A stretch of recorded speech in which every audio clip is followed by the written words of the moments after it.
Yeah, I this just keep election. freezing. Welcome to Black Talk Platform, everyone. I am your host, Dr. Deborah Jenkins, and I have two of my frequent panelists and guests with me tonight for this special election edition of Black Talk Platform. I have with me Pastor Anthony Davis, pastor of the Harvest Restoration Ministries in the Boogie Down Bronx, and our mutual friend and brother, Mr. Tony Lindsay, who is an award-winning filmmaker. Welcome, guys. Welcome. Thank you. Thank you. Listen, hey, Confessor, I tell you, we've been doing this for so long, but I'm so happy when we get new, dedicated audience followers. So welcome, Confessor Rosa. Listen, I got to get some energy pumped into my friend Tony. He's just coming back to the state, but I know he has a whole lot to say about what's going on here in New York. And I don't know about Pastor Davis. Pastor Davis, look, he's in the middle of the two of us because we're the two like explosive ones. He always sort of reels me back in at least. Sometimes it's not easy to reel our brother Tony back in, and that's okay, especially tonight, because I really, in all seriousness, I want us to speak honestly about all of these elections. Let's start from the south of us in Virginia. You have the governor's race going on, and it is a squeaker. It's going to come down to the wire between Terry McAuliffe and Mr. Youngkin. Mr. Youngkin is running for the first time, I understand. He's a billionaire, millionaire, and this is the case with many of our elected officials. So that doesn't disqualify him. It just adds him to the pack of a group of people who run and pay for elections. And he's one of them. But I have some things to say about that most of the Democrats will not appreciate, because I feel that as majority Democratic voters, those of you who follow this page, we cease to be critical thinkers, because if you look at what's going on nationally with the Democratic Party, this is nothing new. The infighting, this is not new. That's why you can have a Mitch McConnell just sort of chill and watch them implode on each other. It's, you have Joe Manchin doing the bidding of the Mitch McConnells of the world, because he understands. Everybody always gives Nancy Pelosi so much credit for being a deal maker. And I'm not saying she shouldn't get the credit, but the real deal maker, the real power broker, has to be Mitch McConnell, because he never has a problem reeling in his caucus. His people vote in lockstep with whatever he puts out there. But in the he's not. Nancy Pelosi is in the House of Representatives. For those of you who don't know, Mitch McConnell is a United States senator. So his counterpart is Chuck Schumer. Chuck Schumer does a pretty good job of keeping his caucus together, except when it comes to Kyrsten Sinema and Joe Manchin lately. In fact, the president can't even reel them in. Okay. Yeah. So I want to talk about that, but we have some, so then of course we come north to New Jersey, where Governor Phil Murphy. Murphy, and I can't pronounce the Torelli or whatever. Yes, he is. So it's a tight race as well, in New Jersey. I don't have real strong feelings against Phil Murphy. I feel that he's handled the pandemic a little differently than some others, and even better in some cases, some regards. But then what's most dear to Pastor Davis, Tony, and myself is what's going on here in New York. We have some historic races, from the mayor all the way down to city council, that we'll be talking about tonight. And so we're going to sort of jump in there and hope you all will stick around with us. It's so important to have platforms like this, right? Even if it's just 2 or 3 of us gathered, we have to have an alternative to what we hear day in and day out on CNN and MSNBC, and even sometimes our local networks. And so that's why Black independent media is so important. And I'm happy to have these two along with me. Pastor Davis, why don't we start with you? What are your Okay. thoughts? What are your thoughts? Let's start locally. What are your thoughts about, first of all, in our borough, we live in the borough of the Bronx, for those of you who don't know. History is about to be made tonight with the election of the very first female, but a Black borough president. This is history in the borough of the Bronx. What do you think about what's going on? Starting there, but you're not limited to that With particular race. Vanessa Gibson, with Vanessa Gibson. I'm very happy. I mean, in the aftermath of Ruben Diaz Jr., I think, what she has done as a city council woman. I mean, she's been, to me, I like who she is. And I like the fact that, she is the next Bronx Borough president. I like what I see in terms of, what could be a potential strength for economic development in the Bronx. I think she has everything that we need to continue the upward trajectory of the Bronx. So, I mean, in that regards, it's historic. I like it. I'm pro-Black woman. I know. Thank you. We appreciate that. So, I mean, I what they say, I rock with that. I mean, but in terms of like did you want me to jump around with Virginia and other stuff, or just sort of free flowing? Absolutely. Go for it. When it comes to the Virginia race, I think it's more of indicative of where we are in terms of Democrats, right? Virginia is an important state. But what concerns me is, I guess, voter enthusiasm. I get the sense that people are not necessarily enthusiastic, right?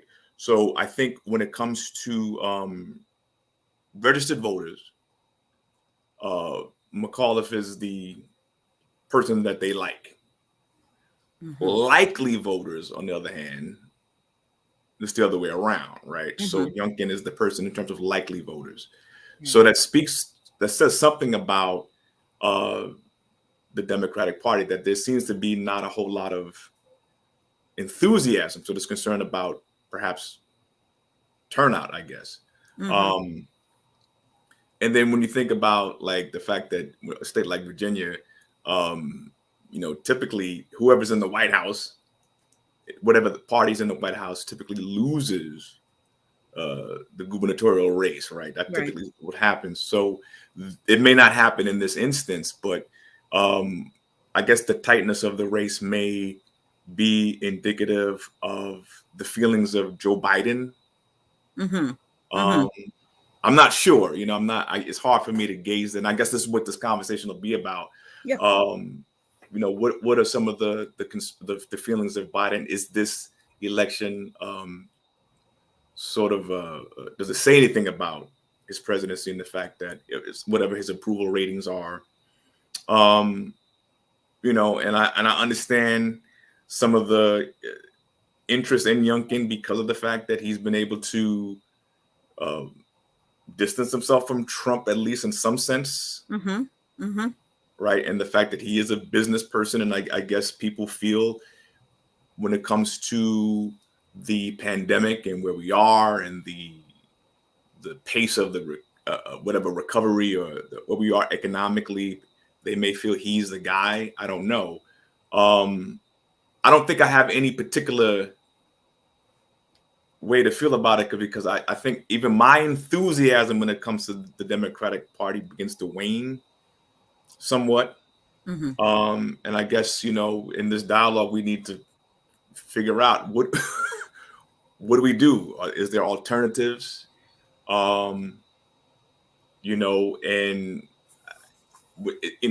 when it comes to states like New Jersey, it's sort of the similar types of things in terms of the tightness of that race. Mm-hmm. So a lot of it may, in fact, be my observation is what does this mean in the long run?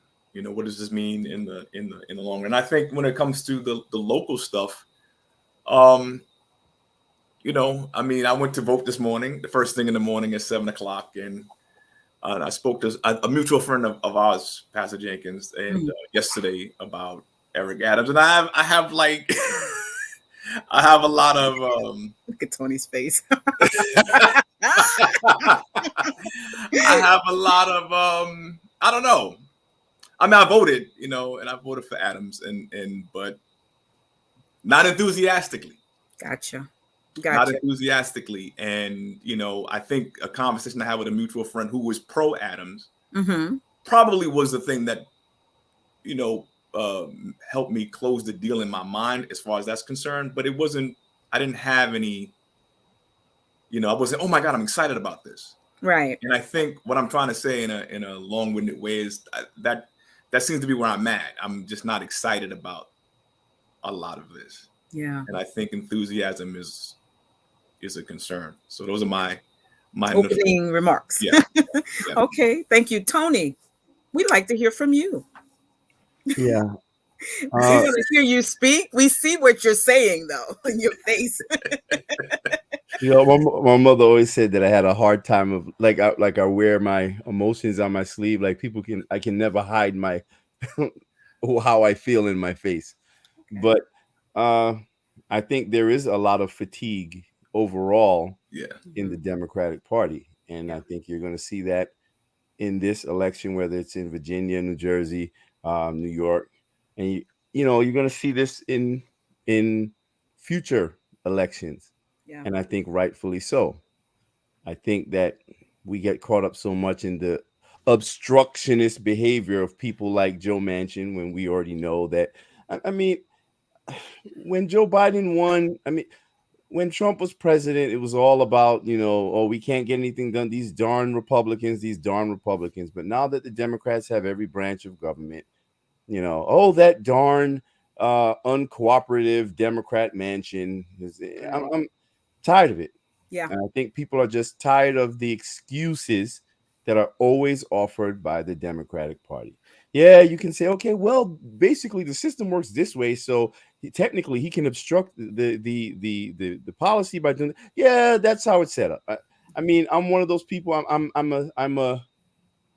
a cynic, I guess, but I will say, like, particularly concerning Eric Adams and this mayoral race in New York City. I understand, like, that feeling of, voting and not being excited to cast your vote, right? But I also think that it's much deeper than that, because I don't need to be excited to cast my vote, right? I don't. Right. I just need to vote according to what aligns best with my self-interest, the interest of my family, and the interest of my community. Right. And I will personally say that there is no way in hell that I would vote for a candidate that is going to require that my child take an experimental injection in order to go to school. Period. Yeah.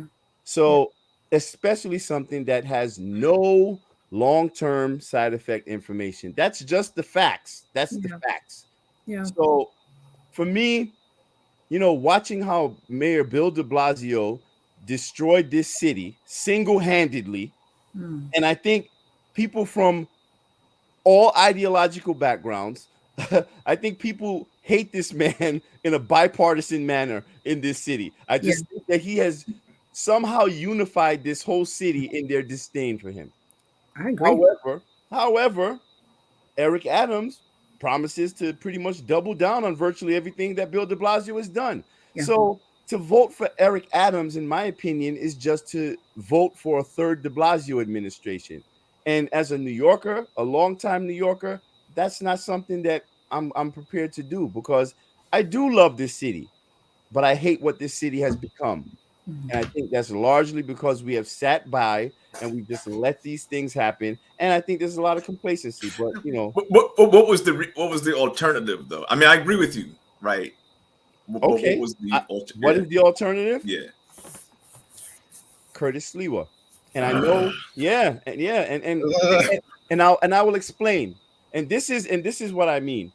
We're always faced with these impossible choices with these elections.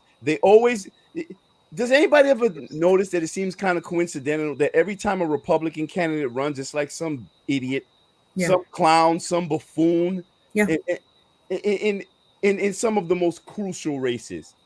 So for me, it's like well, two things. One, people often use this litmus test of racism when we're talking about political candidates, right? And oh well, Eric Adams can't be black because he can't be racist because he's black. But Eric Adams is representing the same racist party and the same racist policies that have been implemented that disproportionately affect black and brown people, plain and simple. And for me, I know Curtis Lee was a buffoon. Let's face it. The guy's he's unhinged, yes. But when I listen to those debates, see, what you say matters and what you don't say matters. And when it came to specific policies, specific things that were asked, I liked Sliwa's answers better. For example, on this mandate, we see what's happening with this mandate right now with our first responders and pretty much all work. It's unreasonable. And I'm going to tell you it's unreasonable because we are in a steep downturn in infections in this city. It's like at below 2%. There's no need for this mandate. And if you're touting that 90-something% of city workers are vaccinated already, why are you still mandating this on people? However, you're saying that it's more important to have firemen and police officers pretty much be tossed off the job than be there and present to be able to do their jobs and protect the public, right? That's basically what you're saying. When there was always the option of testing, right? Why did they toss out testing? That makes no sense to me, especially when let's say for the fire department, for example, their infection rate right now is at less than 0.5%. What is the infection rate for the entire city? It's about 2%. So where is the urgency to put this requirement, this mandate on them, giving them basically only 9 days to make a decision? How can you put in your retirement papers during that time? How can you make a truly informed decision? That's coercion. You cannot do that. So for me, that's authoritarianism, straight up and down. I support a person's right to choose as if you take the vaccine, hey, that's your prerogative, and I'm good with that. But if you choose not to take it, I'm good with that as well. But when you step into this territory of demanding and forcing people into the position to choose between being able to feed their families or taking this injection, that's unconscionable, and I find that to be evil. That is wicked. And Eric Adams promises to continue that. When Curtis Sliwa was asked, you know what he said? No, he said, I'm going to remove the mandates, and all of the essential workers and all of the city workers who were fired or put on unpaid leave, I'm going to bring them back and give them back pay. That sounded pretty good to me. I also heard Eric Adams promise to cut the salaries by up to 5% of civil service workers. We know it's going to be more than that. You know what I'm saying? So even like the speed cameras, like we know that New York City has the most speed cameras than any other city on the entire planet. That is not about public safety. It's about revenue. We know this. Anybody that drives in this city knows that as a motorist, we've all been criminalized. And it's been customized for gentrification. So when I hear him say, I'm going to remove all of these excessive speed cameras that are basically becoming this Gestapo tactic type tax on people, and I'm going to reduce the amount of bike lanes that are not being used, because there are a lot of bike lanes that have been just thrown all over the place that are not being used, but there's no parking in the city, which means what? More parking tickets, more frustrated drivers. So I just think there's a lot of reckless policies that we're allowing to take place by this bozo mayor, because quite too often, I think personally, we sit back and we just allow Democrats to just take the wheel. Well, problem with it. Go ahead.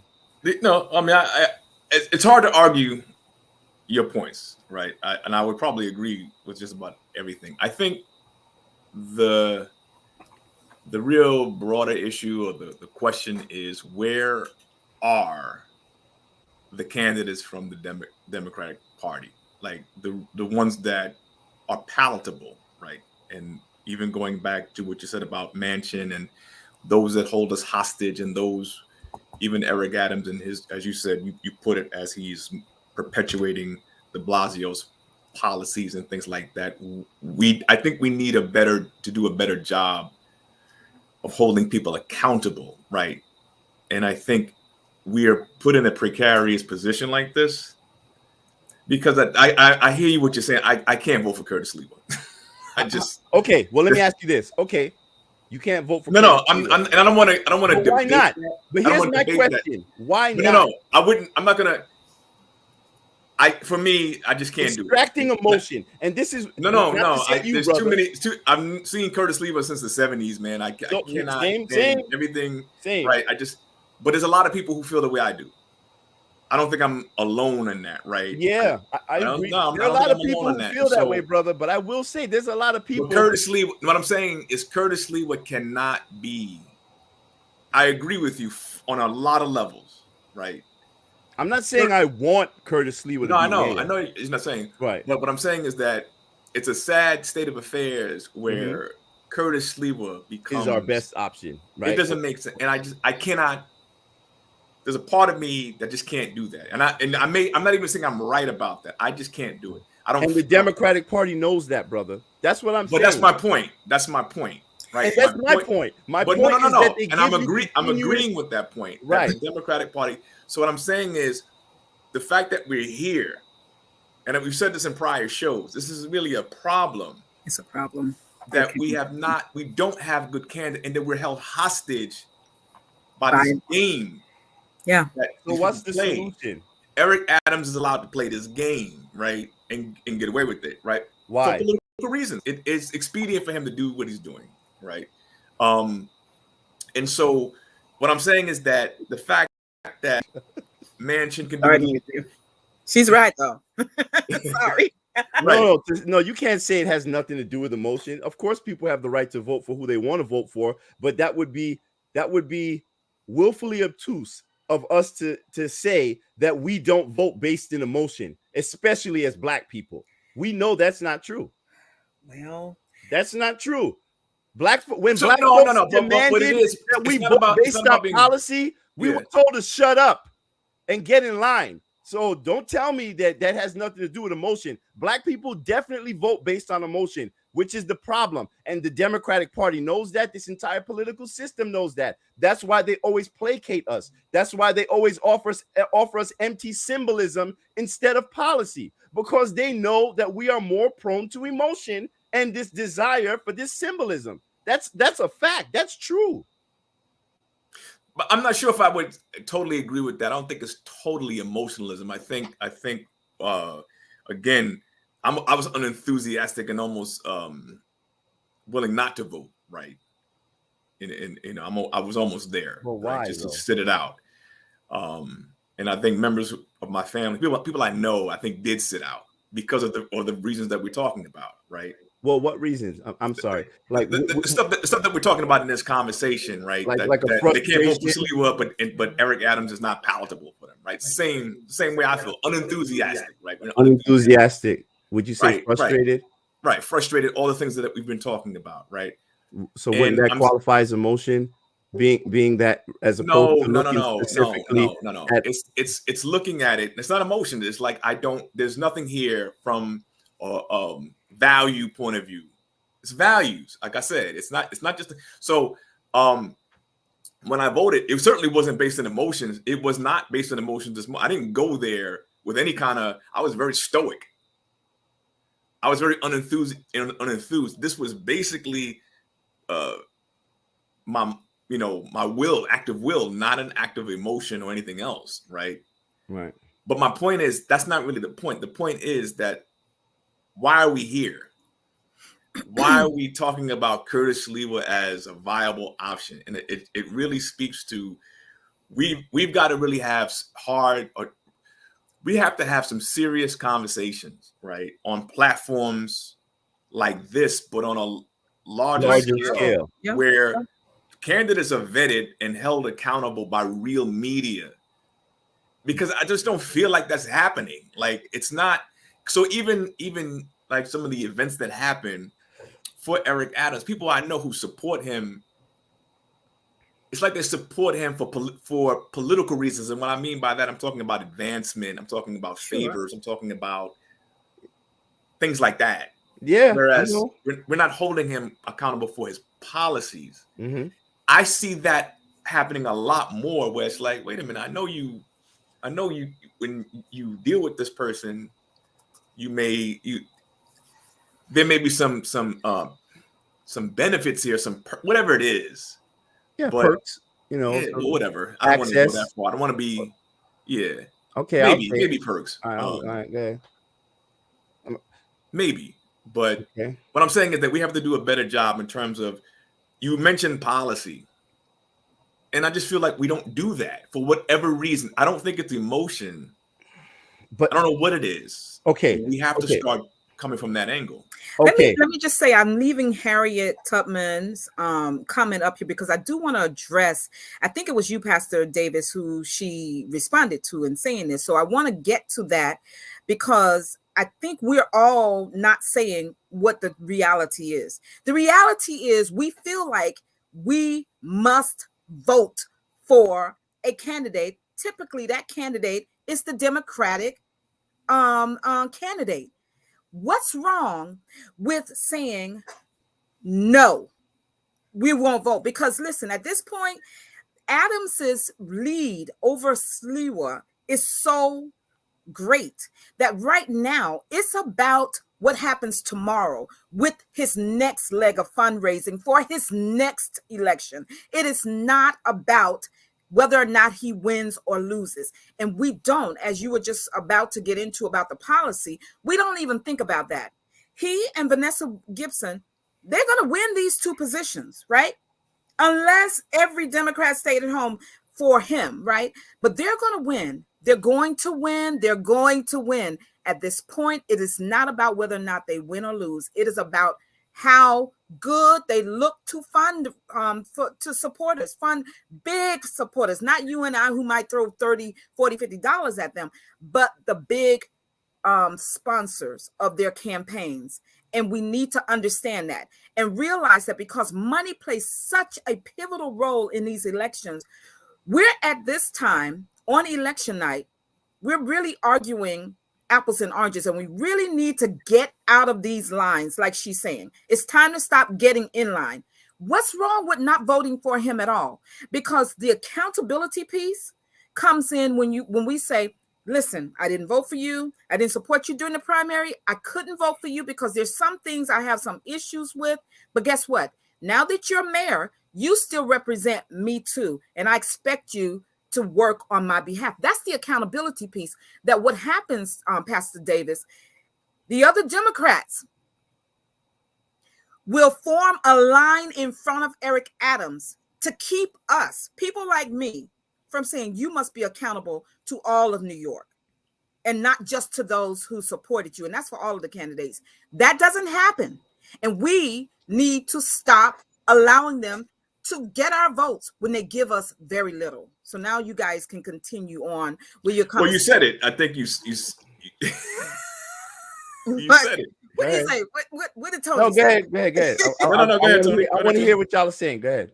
No. I just said that she actually said it. I mean, I thought what she said there was exactly the point. But go ahead, Tony.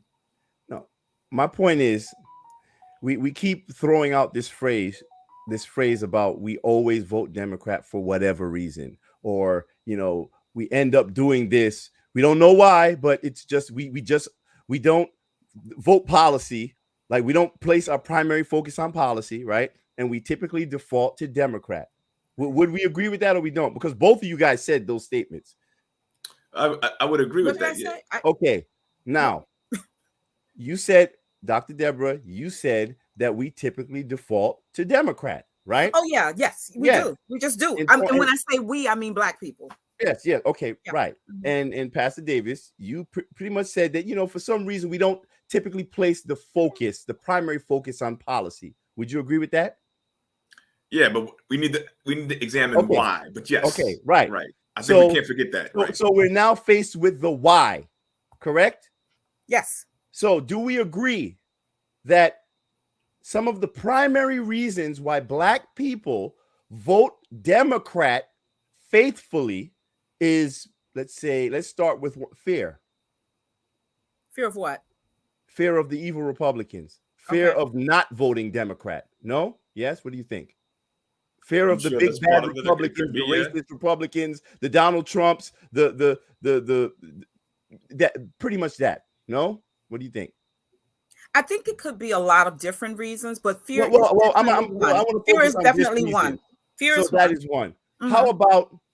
How about emotion, meaning falling for the symbolism and the platitudes and the the cozying up to Black folks, putting us at the front, the front line of the movements and Black Lives Matter type stuff, and all of the beautiful Black Lives Matter streets, and we have to do this for people of color. Do you think that the Democratic Party plays to the emotion of Black people? So you know what? Let's say this. Forget what you think Black people do. Do you think that the Democratic Party plays to the emotions of Black people when trying to obtain their votes? Because they're not playing to any concern for policy. We know that. So then what are they playing to?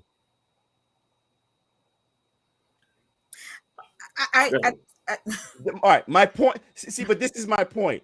As Black people are typically a more spiritually rooted people. We're more, I would say, maybe we tend to be quite empathetic, or like have this, we got this soul, this thing about us. I don't know. It's easy to reach Black people on a deeper level. You ever know, like let's say you go to a room full of, I hate to say, like, say you're in a room full of white people, full of white folks, and then you see that one brother or you see that one sister over there, and y'all give that nod, y'all know what it's about. I just think Black people have this weird thing about us where we communicate on a different level. And I think that as people who have typically in this country been relegated to a position of being marginalized, a position of having less, we've always been in this position where we had to kind of coalesce or operate like together, like or maybe even have more of a sense of empathy. I think we tend to have more of a sense of empathy for struggle because we've been through that type of struggle. Like for example, white people in general in this country probably don't have a good understanding of racism and the effects of racism, right? And a lot of times their concern, in my opinion, is that they're afraid that Black people, if they were ever to like come to some real position of power, that we would visit the same type of wickedness upon them that they have visited upon us. And I think that they don't truly understand how Black people operate. Like I think because Black people understand and come from struggle, we have a deeper, I don't know, understanding or a deeper sense of empathy. Now, and I'm saying all of that because I'm just saying that Black people, from my experience, are easier to reach when it comes to a spiritual or an emotional connection. So I don't agree with that. I think what Celicia is saying, I like her. If I understand what she's saying correctly, that's just not true. She writes, their policies typically appeal to us. As for me, I have things I stand firm on: healthcare, education, right? Their policy. Hold on, I'm sorry. Mm-hmm. Their policies typically. Which policies appeal to us? And she may need to comment, but I think she's talking about the Democratic Party. I hope. Right. Well, I'll ask you guys: what policies do the Democratic Party count that we? So when it comes to ideology, right? Would you say, on a whole? Oh, we're not going to talk about policy, but go ahead. We are going to talk about policy, but no, because I just want to know, like, but policy is part of ideology, right? Policies agree to ideologically speaking, right? Policy. Okay. Are Democrats more in line with you? Policy the empathy or that we have for other groups, the other people of color who get all the tangibles and all the assistance besides us. No. I think, okay, so if we can, and I see so many comments, I'm going to get to them all. Brother Hartridge, my friend, our friend, I'm going to put it up there in a minute, but I want to stay right here because I pinned hers because she outlined policies that are important to her. We all have them. For instance, with the healthcare piece, that's a big deal for me too. But Celicia's might be more nuanced than mine, or mine might be more nuanced than hers. I don't want to have us walk away from our conversation here tonight thinking that as Black people, we're only motivated by fear. Now, I didn't say we are only, and I'm not trying to characterize it as such, but okay. we would be, in my opinion, actually irresponsible to not acknowledge that we fall victim to the scam of the Democratic Party that always tries to placate us with nonsense and always appealing to our emotions. I don't disagree. But when we come down, and especially at the national level, when it comes down to our local elections, and we definitely got off on this conversation talking about Eric Adams, there's a lot to be desired with him. And just let me weigh in about Sliwa. I don't, Pastor David said why he couldn't. Well, no, you actually didn't. And that's what I was asking. Why didn't you? That was my question. No, I'm a one-trick pony. Y'all know that. Anybody who follows this platform know that I'm a one-trick pony.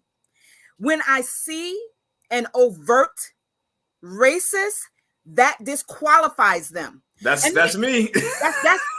That's it. And I'm like that. Y'all know, everybody who watches this. Now don't get me wrong. I had posted in our group, Tony. I had posted in our group after I watched not the last debate between Eric Adams and Curtis Sliwa. I said, oh no, I actually posted on my Facebook. I said, this was Eric Adams's debate to lose. But he didn't. He held his own. I wasn't impressed, but he held his own. Who? When you don't have to do a hard court press because you're already up 20 points and you're running out the last minute. That's what Eric Adams did. His handlers apparently told him, chill, he's going to get under your skin. You both don't like each other, but you don't have to go all in. And that leads back to your question about policy, Tony.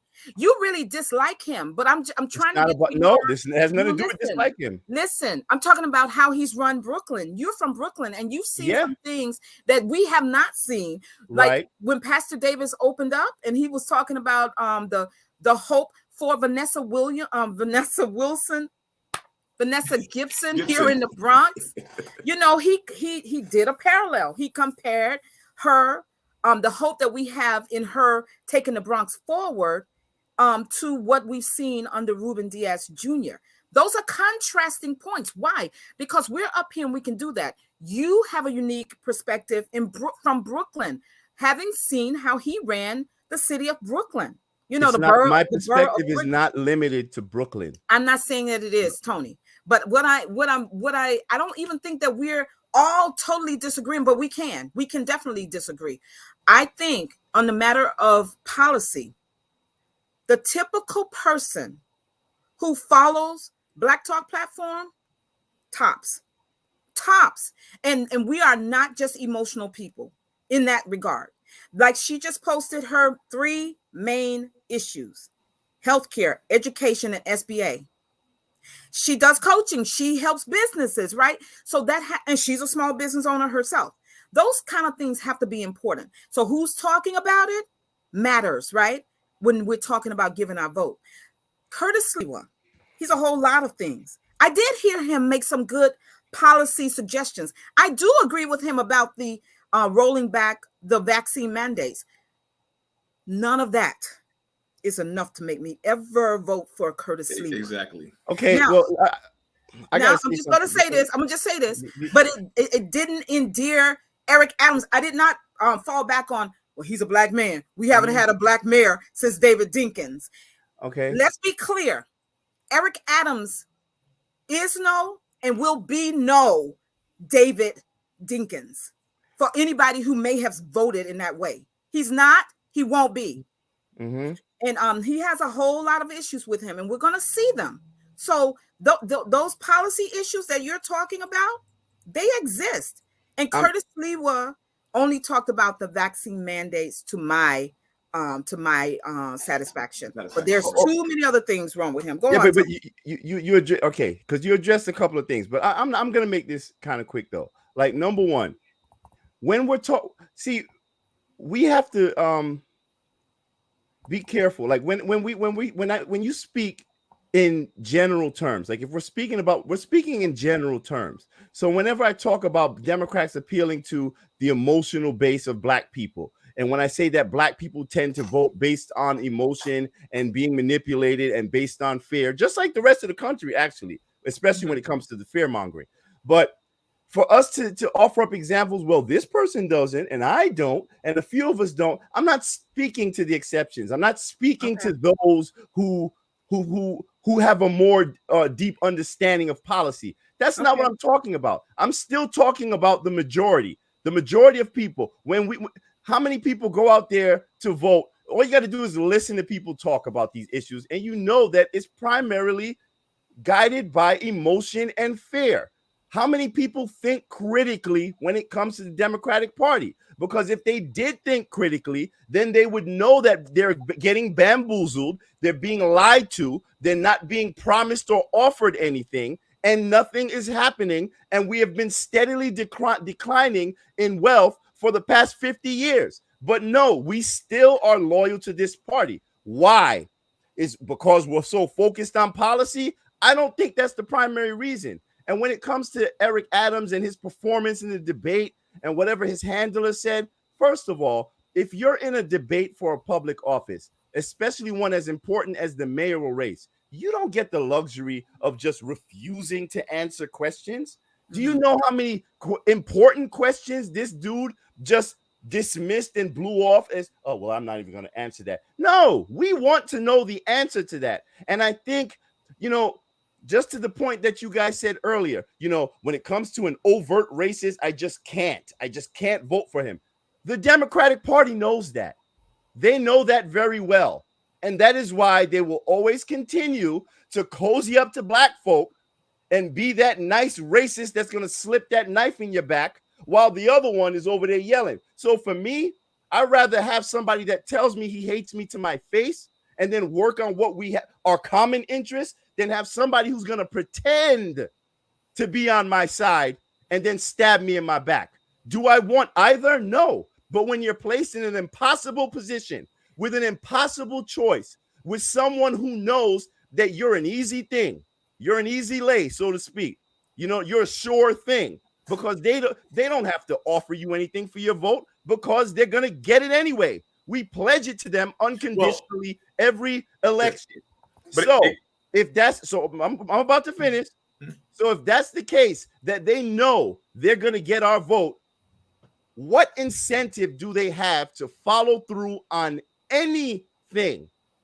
The least we could do is put away this fear of losing an election, or put away our personal emotion when it comes to overt racist. You know why? Because both parties are racist. The Democratic Party is a racist party. Both parties support a white supremacist system. So for me, racism is not going to be the litmus test when it comes to my vote, because they're all racist.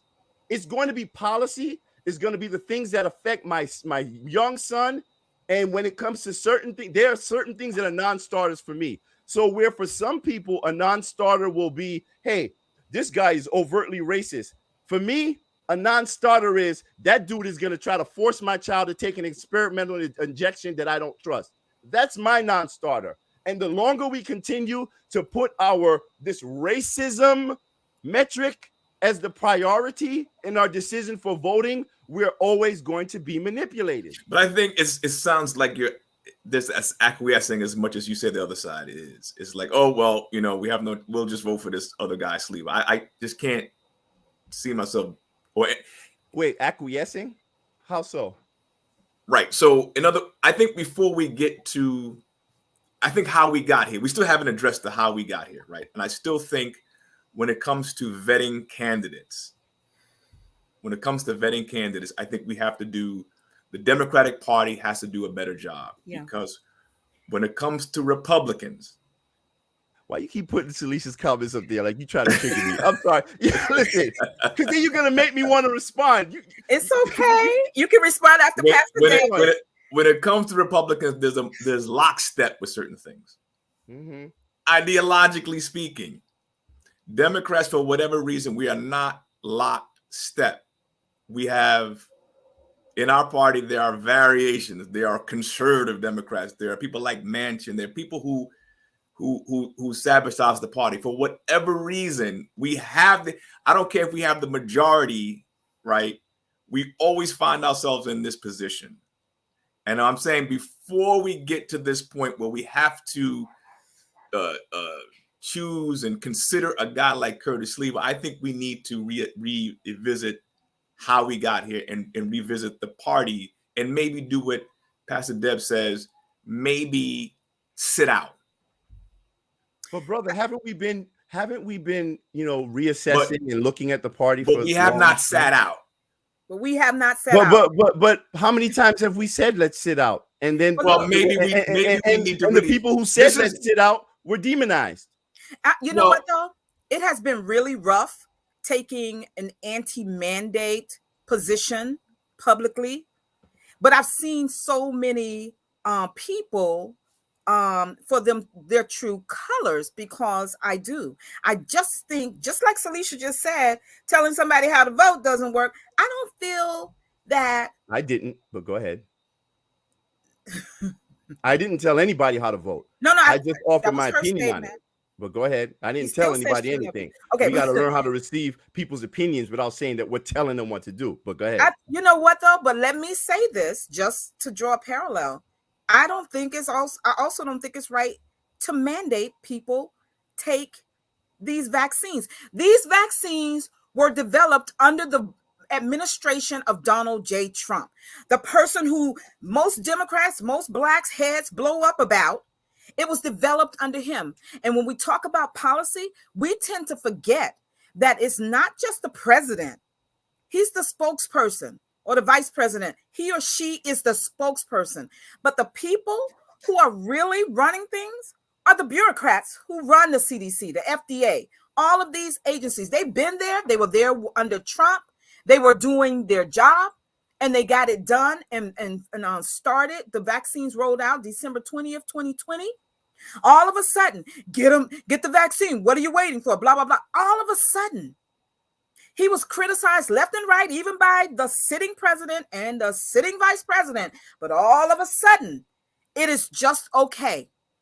I have a problem with the switcheroo that goes on in the Democratic Party. And so when I post... if Donald Trump passed that mandate, everybody would be up in arms right now. Absolutely, they would. Then why are we okay with it with Jim Crow Joe doing it? I'm not okay with it.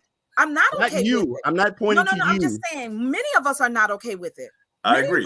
And I think, Tony, let's give the Black community much more credit than we are. Yeah. Because that's why I pinned Mr. Hartridge's comment, because he's actually agreeing with you. Both parties are racist. I agree.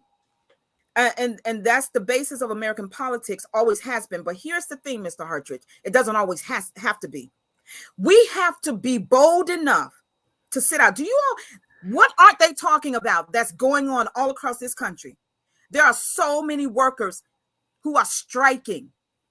Yeah. They are refusing any longer to be taken advantage of by these big corporations that give millions and millions of dollars to these political parties. They are saying enough. But more and more every day. But they're not even, and more every day. And they're not even hiding it from you.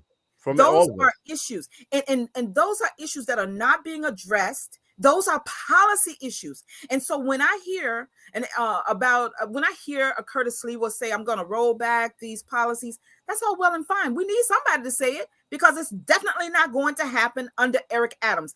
And it's almost like a ping pong game between him and de Blasio. And also Kathy Hochul. We have to get to the governor's race that's coming up in a few short months, also here in New York. But we need to learn how to sit it out.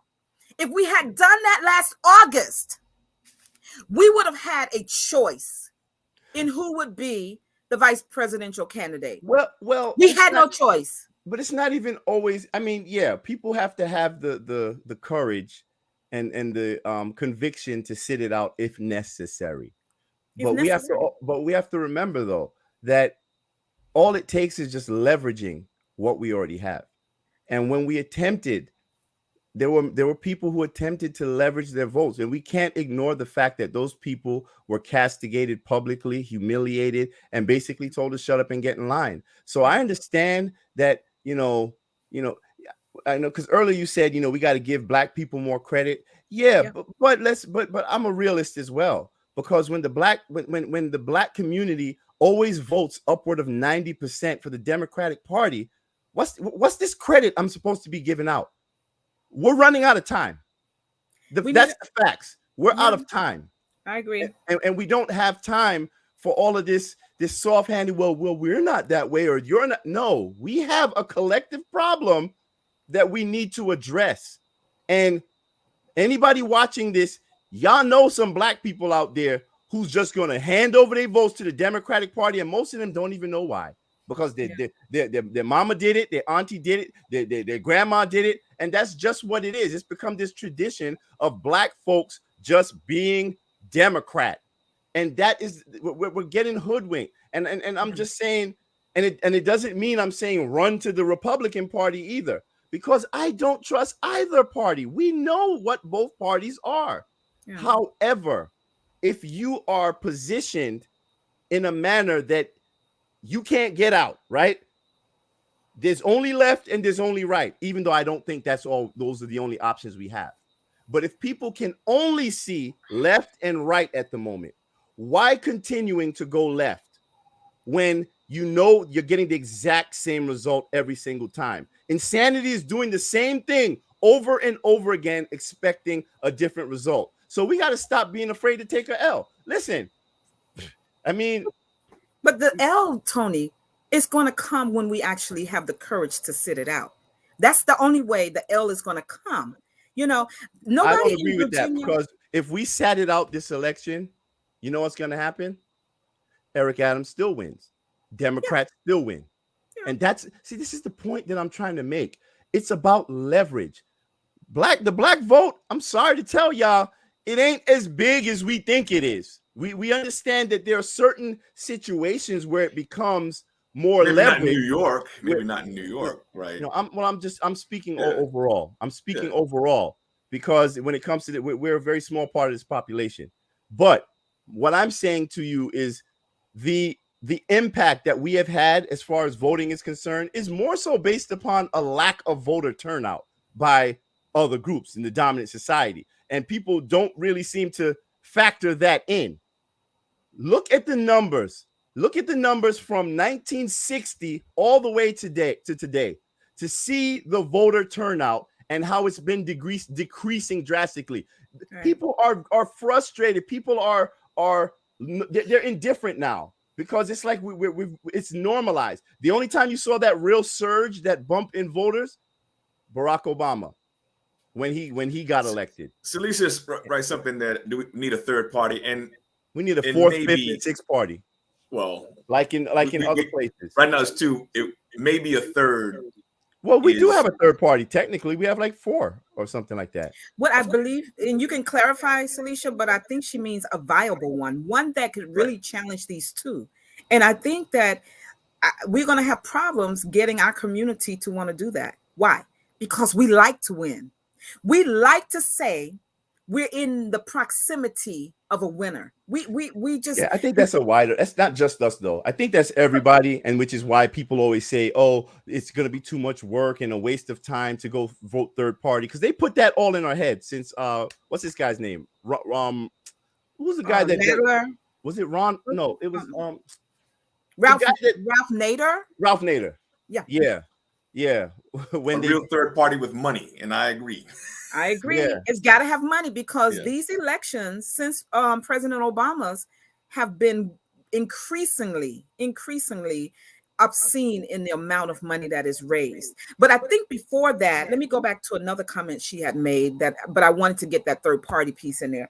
She had said, we don't have unified Black leadership. We don't. You mentioned earlier, Tony, about testing, right? Mm-hmm. Yes.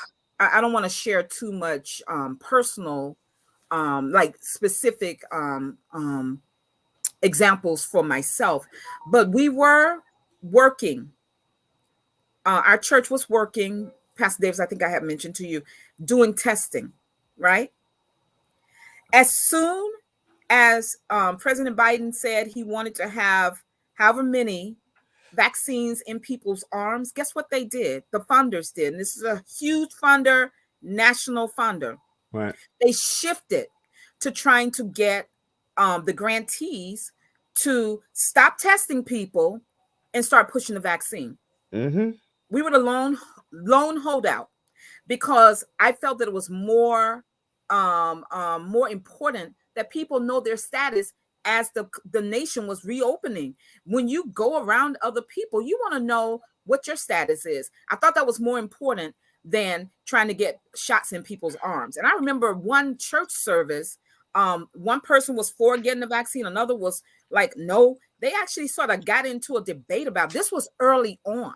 So they bungled the whole testing piece from the start. And now everything is open. And don't forget that the CDC, which is why I don't know why so many people have so much confidence in the CDC, even under Dr. Walensky. She's just more competent acting. But she has shown us when she overruled the FDA panel's recommendation that there not be a booster shot until the rest of the world caught up. When she overruled that, that was nothing but smacking of politics, just like previously under Donald Trump. So what made her different? She's just refined as opposed to her predecessor. That's it. Because President Biden wanted these booster shots. And the WHO even said, let's not do the booster shots until the world catches up with the first round of shots. But she was pressured politically by the president to overrule the panel, her own panel. It was her own panel. I'm sorry, her own panel's recommendation. So these two parties are illegitimate as leaders, and they have, at least the Democratic Party, have a lot of Black leaders, particularly in the church, who are pushing the agenda of the Democratic Party, which in my opinion is primarily propaganda. And that leads us back to why there needs to be a viable third party that is willing to put the money behind ensuring that they will be viable and that we can elect or coalesce around a candidate who could possibly challenge the leading person from either party. Go on, Pastor Davis. I couldn't have said it any better than what you said. I think that's that's needed. And I think I can speak for myself personally. I've been one of those people that have been, when it comes to third parties, I've always said, oh, that's not going to work. But the more I see how this machine is broken, and I think the points that Tony is making are more than accurate. So I'm not disagreeing with him at all, with you at all. I'm actually agreeing with you. I just don't think Curtis Schliebel or the ilk is the answer. I don't care.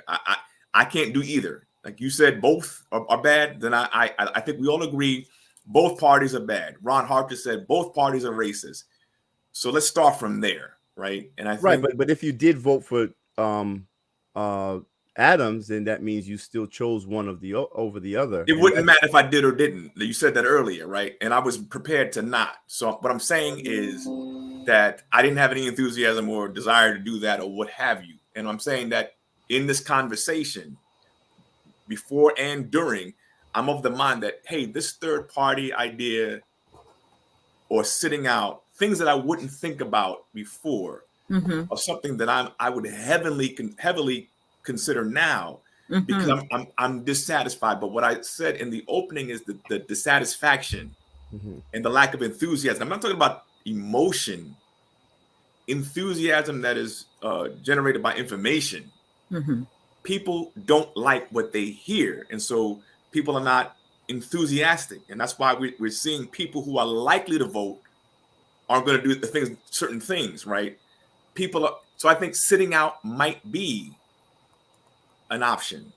It is a choice. We've been taught, oh no, you have to vote for one or the other. Maybe not. Well, I'll take anything. I'll take sitting out. I'll take voting for another party. I'm just saying that defaulting to handing over our votes to the Democratic Party should not be any option in there, because we always talk about holding them accountable after they get in office. And that's what we agree on. And defaulting is the issue, right? And we all agree with that. Defaulting is the issue. The issue is, how do we mitigate that? How do we resolve that? Curtis Lever, I hear you. I can't do it. And let me be clear.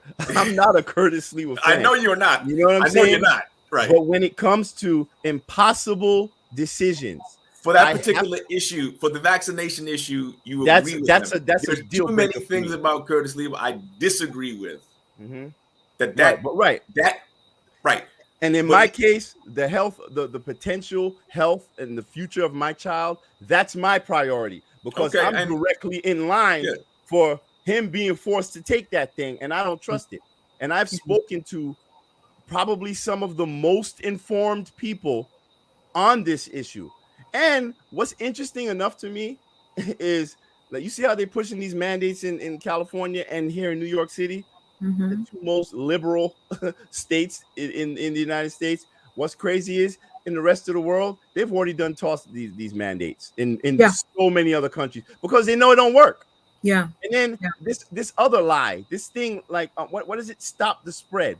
It doesn't stop the spread. So I just think the general public is caught up with these slogans and having this messaging continually like pounded into your head. Now, I don't want to get into the details of the poke, but what I'm saying is, I have a right to decide whether I want to take it or not. And Mayor Bill de Blasio has been trampling on that right. And Eric Adams promises to do the same. Therefore, he will not get my vote. And for me, I'm just disappointed to know that so many people are so afraid of what's been kind of pumped into them by the media, that they're not as informed as they should be. Am I saying, I'm not speaking to anyone's personal decisions, but what I'm saying is, just like you make your personal decision, I have a right to make my own personal decision.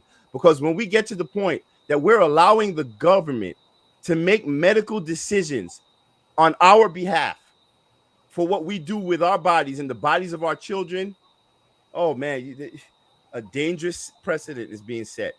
And I'm not here for that. And I agree with you. I still,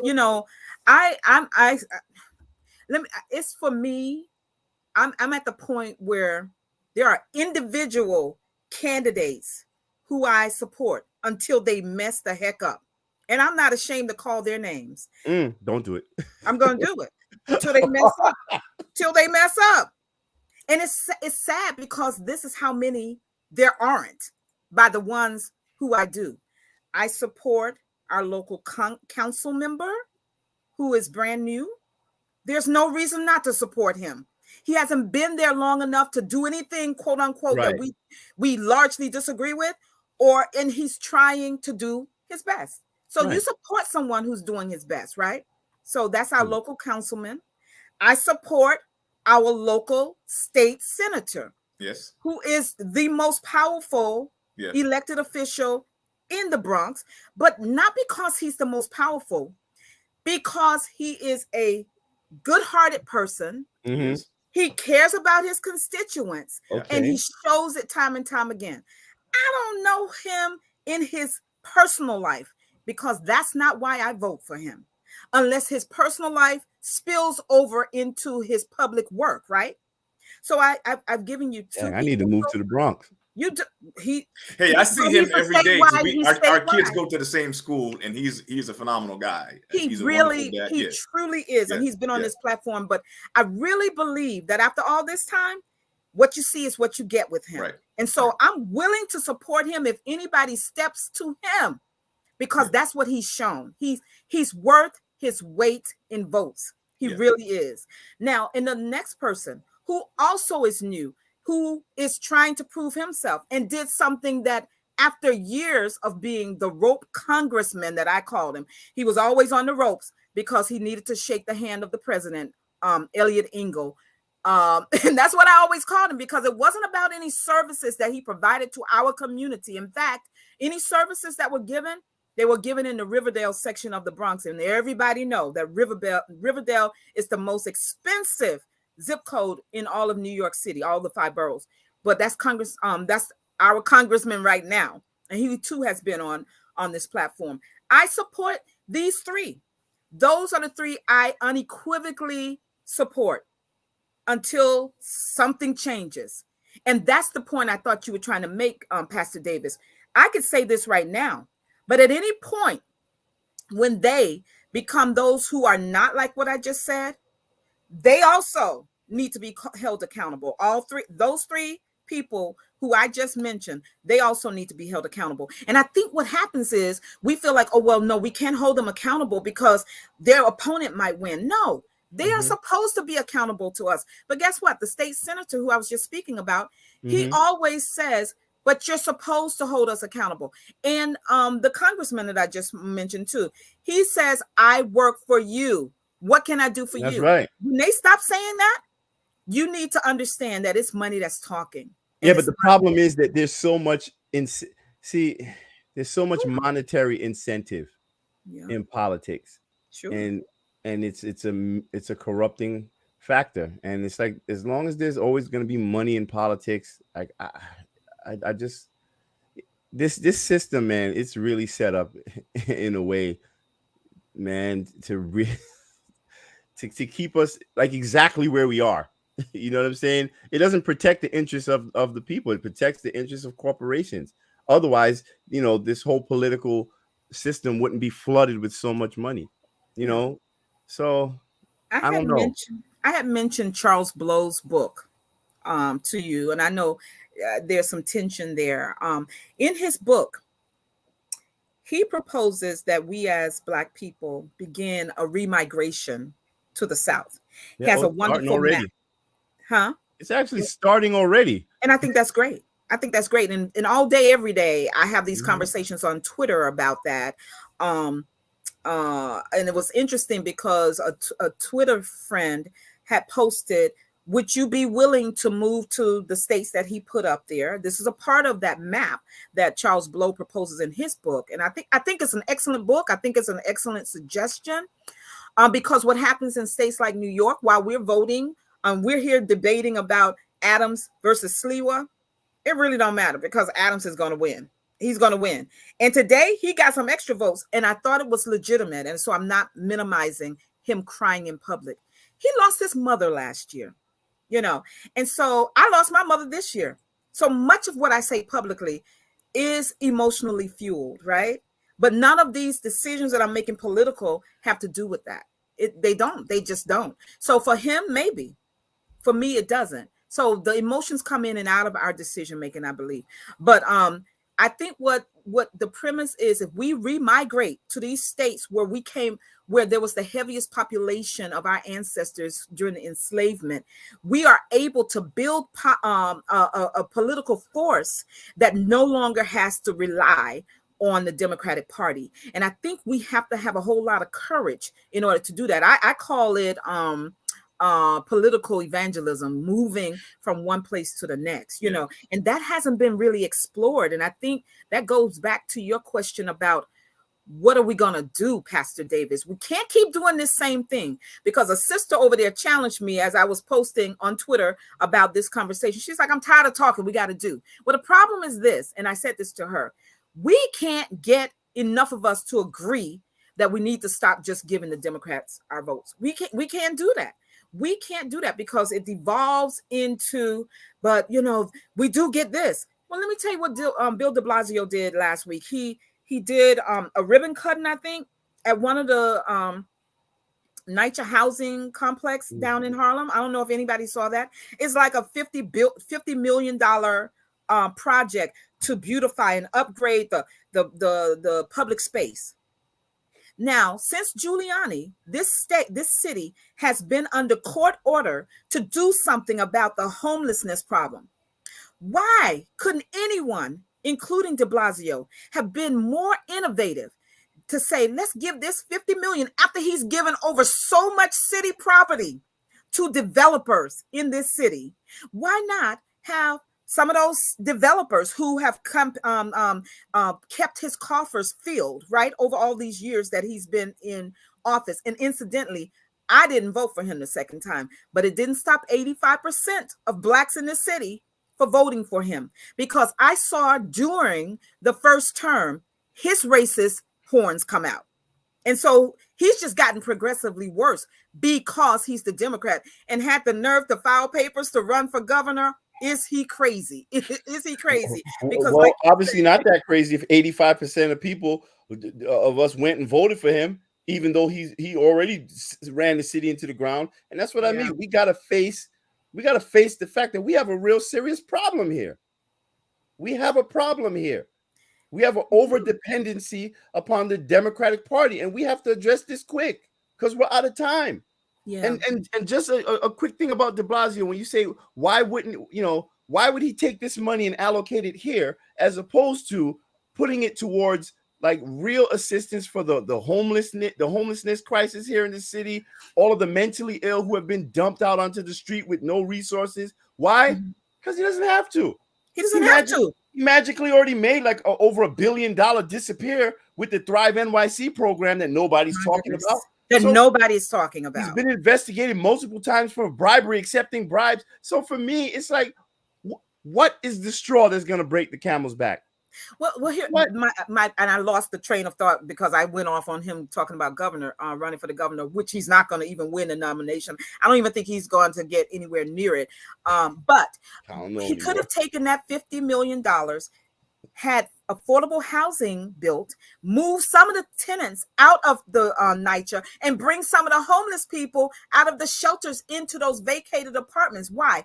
Because it gives people a sense of hope to have their permanent roof over their head. And dignity, that's right. And dignity. But we are out there applauding him, and I'm just saying the people who were there, the people that they carted out, as they often cart us out, applauding for beautification of poorly kept grounds, receiving $50 million when they themselves could have had better housing options had he done better with the money instead of putting more money into NYCHA. And so our politicians, they continue to fail us. And I was talking with that brother over on Twitter. We've decided that we're going to do a report card on the CBC, the Congressional Black Caucus, to see just how much they're not doing. Because right now, the ones that I see out here protesting when workers are about to lose their jobs, Cori Bush and our congressman up here who is doing employment fairs for the community, those things are the type of things you want to see in communities. But the names that we always hear, the Jim Clyburns, the Maxine Waters, and the like, what are they really doing? The Hakeem Jeffries, he is the third in terms of leadership, right? Mm-hmm. I don't know Brooklyn, so I can't speak to him, but we can certainly get the record on what is happening. And if all the money that he is bringing back to his district goes to one mega church, there is a problem when Brooklyn has so many churches out there. And so these are the type of things that we have to begin to do to start looking at the policies that are not just the CBC, but all of them that we keep giving our votes to. Without asking any questions, any relevant questions. I need water. Somebody else talk, please. It's no coincidence why New York City is one of the richest cities in this country, maybe the second richest city in this country, yet has the highest homelessness population. I mean, here, LA, I mean, we got to look at the correlations here. I mean, and this is not me, being Mr. Conservative, but I mean, when you look at the most liberal cities that are rich, like the richest liberal cities, it's like for me, it's always been so backwards because the politics of the Democratic Party have always been so, freedom and justice and equality. Yet Democratic cities always have like the highest level of Black poverty. You know what I'm saying? So when are we going to step back and just kind of look at that and just say, well, something isn't matching up here. So for me, I can definitely tell you. The Democratic Party, again, is not lockstep ideologically. I keep saying that, right? So within the Democratic Party, you have those who are conservative, like the right side. I mean, it's this, we're held hostage, and that's why we have those who are progressives. No, we do. We have people who are progressive. No, you do, but I just think that whether they're the progressive wing of the Democratic Party feel more at home in a two-party system. We nestle in this one particular party, whereas those of us who are as progressive as we are, or as liberal as you state, we may need to form a third party. I think it's time to get out. I think we have to get out, and I think that this conversation has come to the point where we really put it this way. These types of conversations, for me, I can only speak for me, who have been one of those Democrats that you're talking about, Tony, right? Oh. Not emotional. I'm policy driven and all of that stuff. But what I'm saying is, for me, who have sort of voted in one way for years, has said, hey, you know what? And Pastor Deb, you have been part of this with these dialogues and thinking critically. Mm-hmm. You know what? It's time to really start thinking about getting out, sitting out. I've never considered sitting out because we've always heard, to Tony's point, well, people die for our vote. Yep. Like that is it's somehow not it's almost blasphemous to do that or to think like that. Mm-hmm. When my thinking has evolved, I don't know about that. So I think it's time to either sit out and then reimagine and reconsider some things. And this is what a lot of progressives, or those who identify as progressives, whether we like that term or not, have talked about, that we need to reimagine our politics. What I want to make clear is I can agree with a lot of what you're saying, but going back to what we said earlier, a guy like Curtis Lee that's not it. We really have to almost sit out, take a L, have some dialogue, be bold, hold people accountable. And the people, Pastor Deb, that you mentioned, the three that you mentioned, really, do more with those people. Be individual. Yes. Vote individuals, mm-hmm. right? Mm-hmm. And when we talk about voting for individuals, looking at their record, looking at their policy, looking at what they're doing, right? So I think we're all saying the same thing. It's what do we do about it? What's the solution? And I just don't think. I mean, I just So Blow's point about like leaving big cities like New York, right, is that they're heavily Democratic, so we're never going to get what we deserve. And just to go back to New York, it just depends. We have not had the last Republican mayor we had here in New York, Tony, was Giuliani, who had a disdain for the Black community. So he's not a good example of what Republicans might do if they ran the city versus a Democrat running it, and many of our communities still being in a deteriorated state. Now, one thing that I think you mentioned, I heard you say, I might sound conservative. Guess what? For a very long time, the Black community voted very conservatively. Yeah. We really did. And so even now, I like a lot of the labeled progressive candidates, but I'm willing to have conversations with them to get to that middle. Like, are there any views that are not just willy-nilly? Everybody just do everything, just do what you want. I mean, I do have a lot of conservative views, and I locked heads with a politician for just asking a question. But I'm always willing to do that. I'm always going to do that. You heard me say I have 3 people who at this point are impressive enough in their service and in their record that I'm willing to continue to support. And so, like what you said, Pastor Davis, it's come down to the individual elected person. We had judges on the ballot today, it's time to start sitting in their courtrooms to see how they're actually representing the bench on behalf of the community. Well, You that's know, kind of what I was going to say, because even if you are a registered Democrat, you don't have to vote Democrat all the way down the line.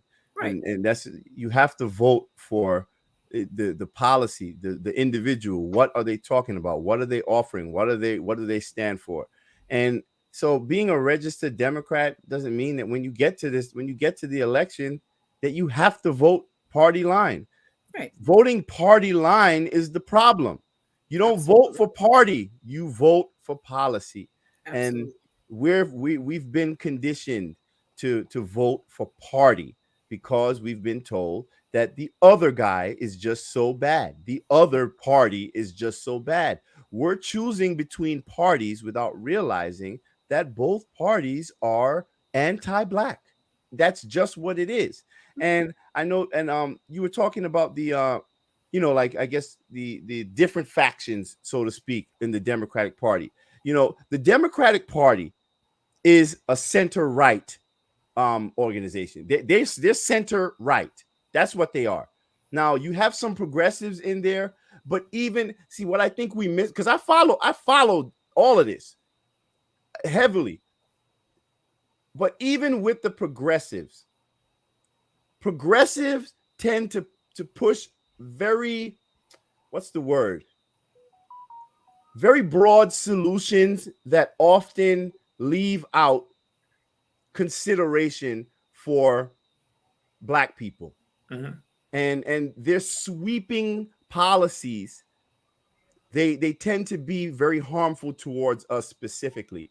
So I'm saying this to say that we really don't have a home in the Democratic Party, and we spend so much time trying to fix the Democratic Party and trying to navigate and work throughout the Democratic Party, when at least try to work throughout both parties. Even that, I would have taken that. You know what I'm saying? Work throughout both parties. I mean, Yeah.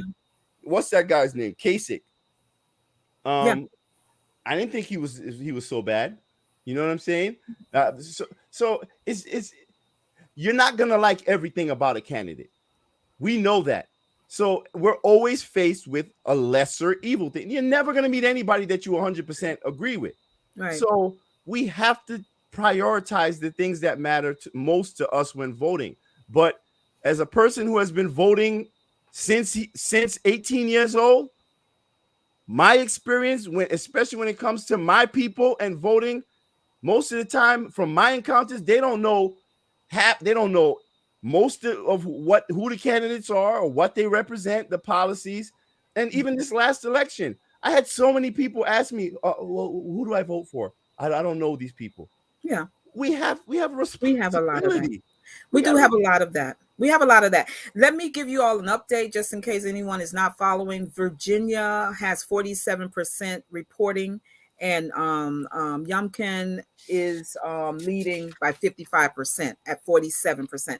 Now, and the reason why I want to give that update is because every time before now is always the black vote. It's always the black woman's vote.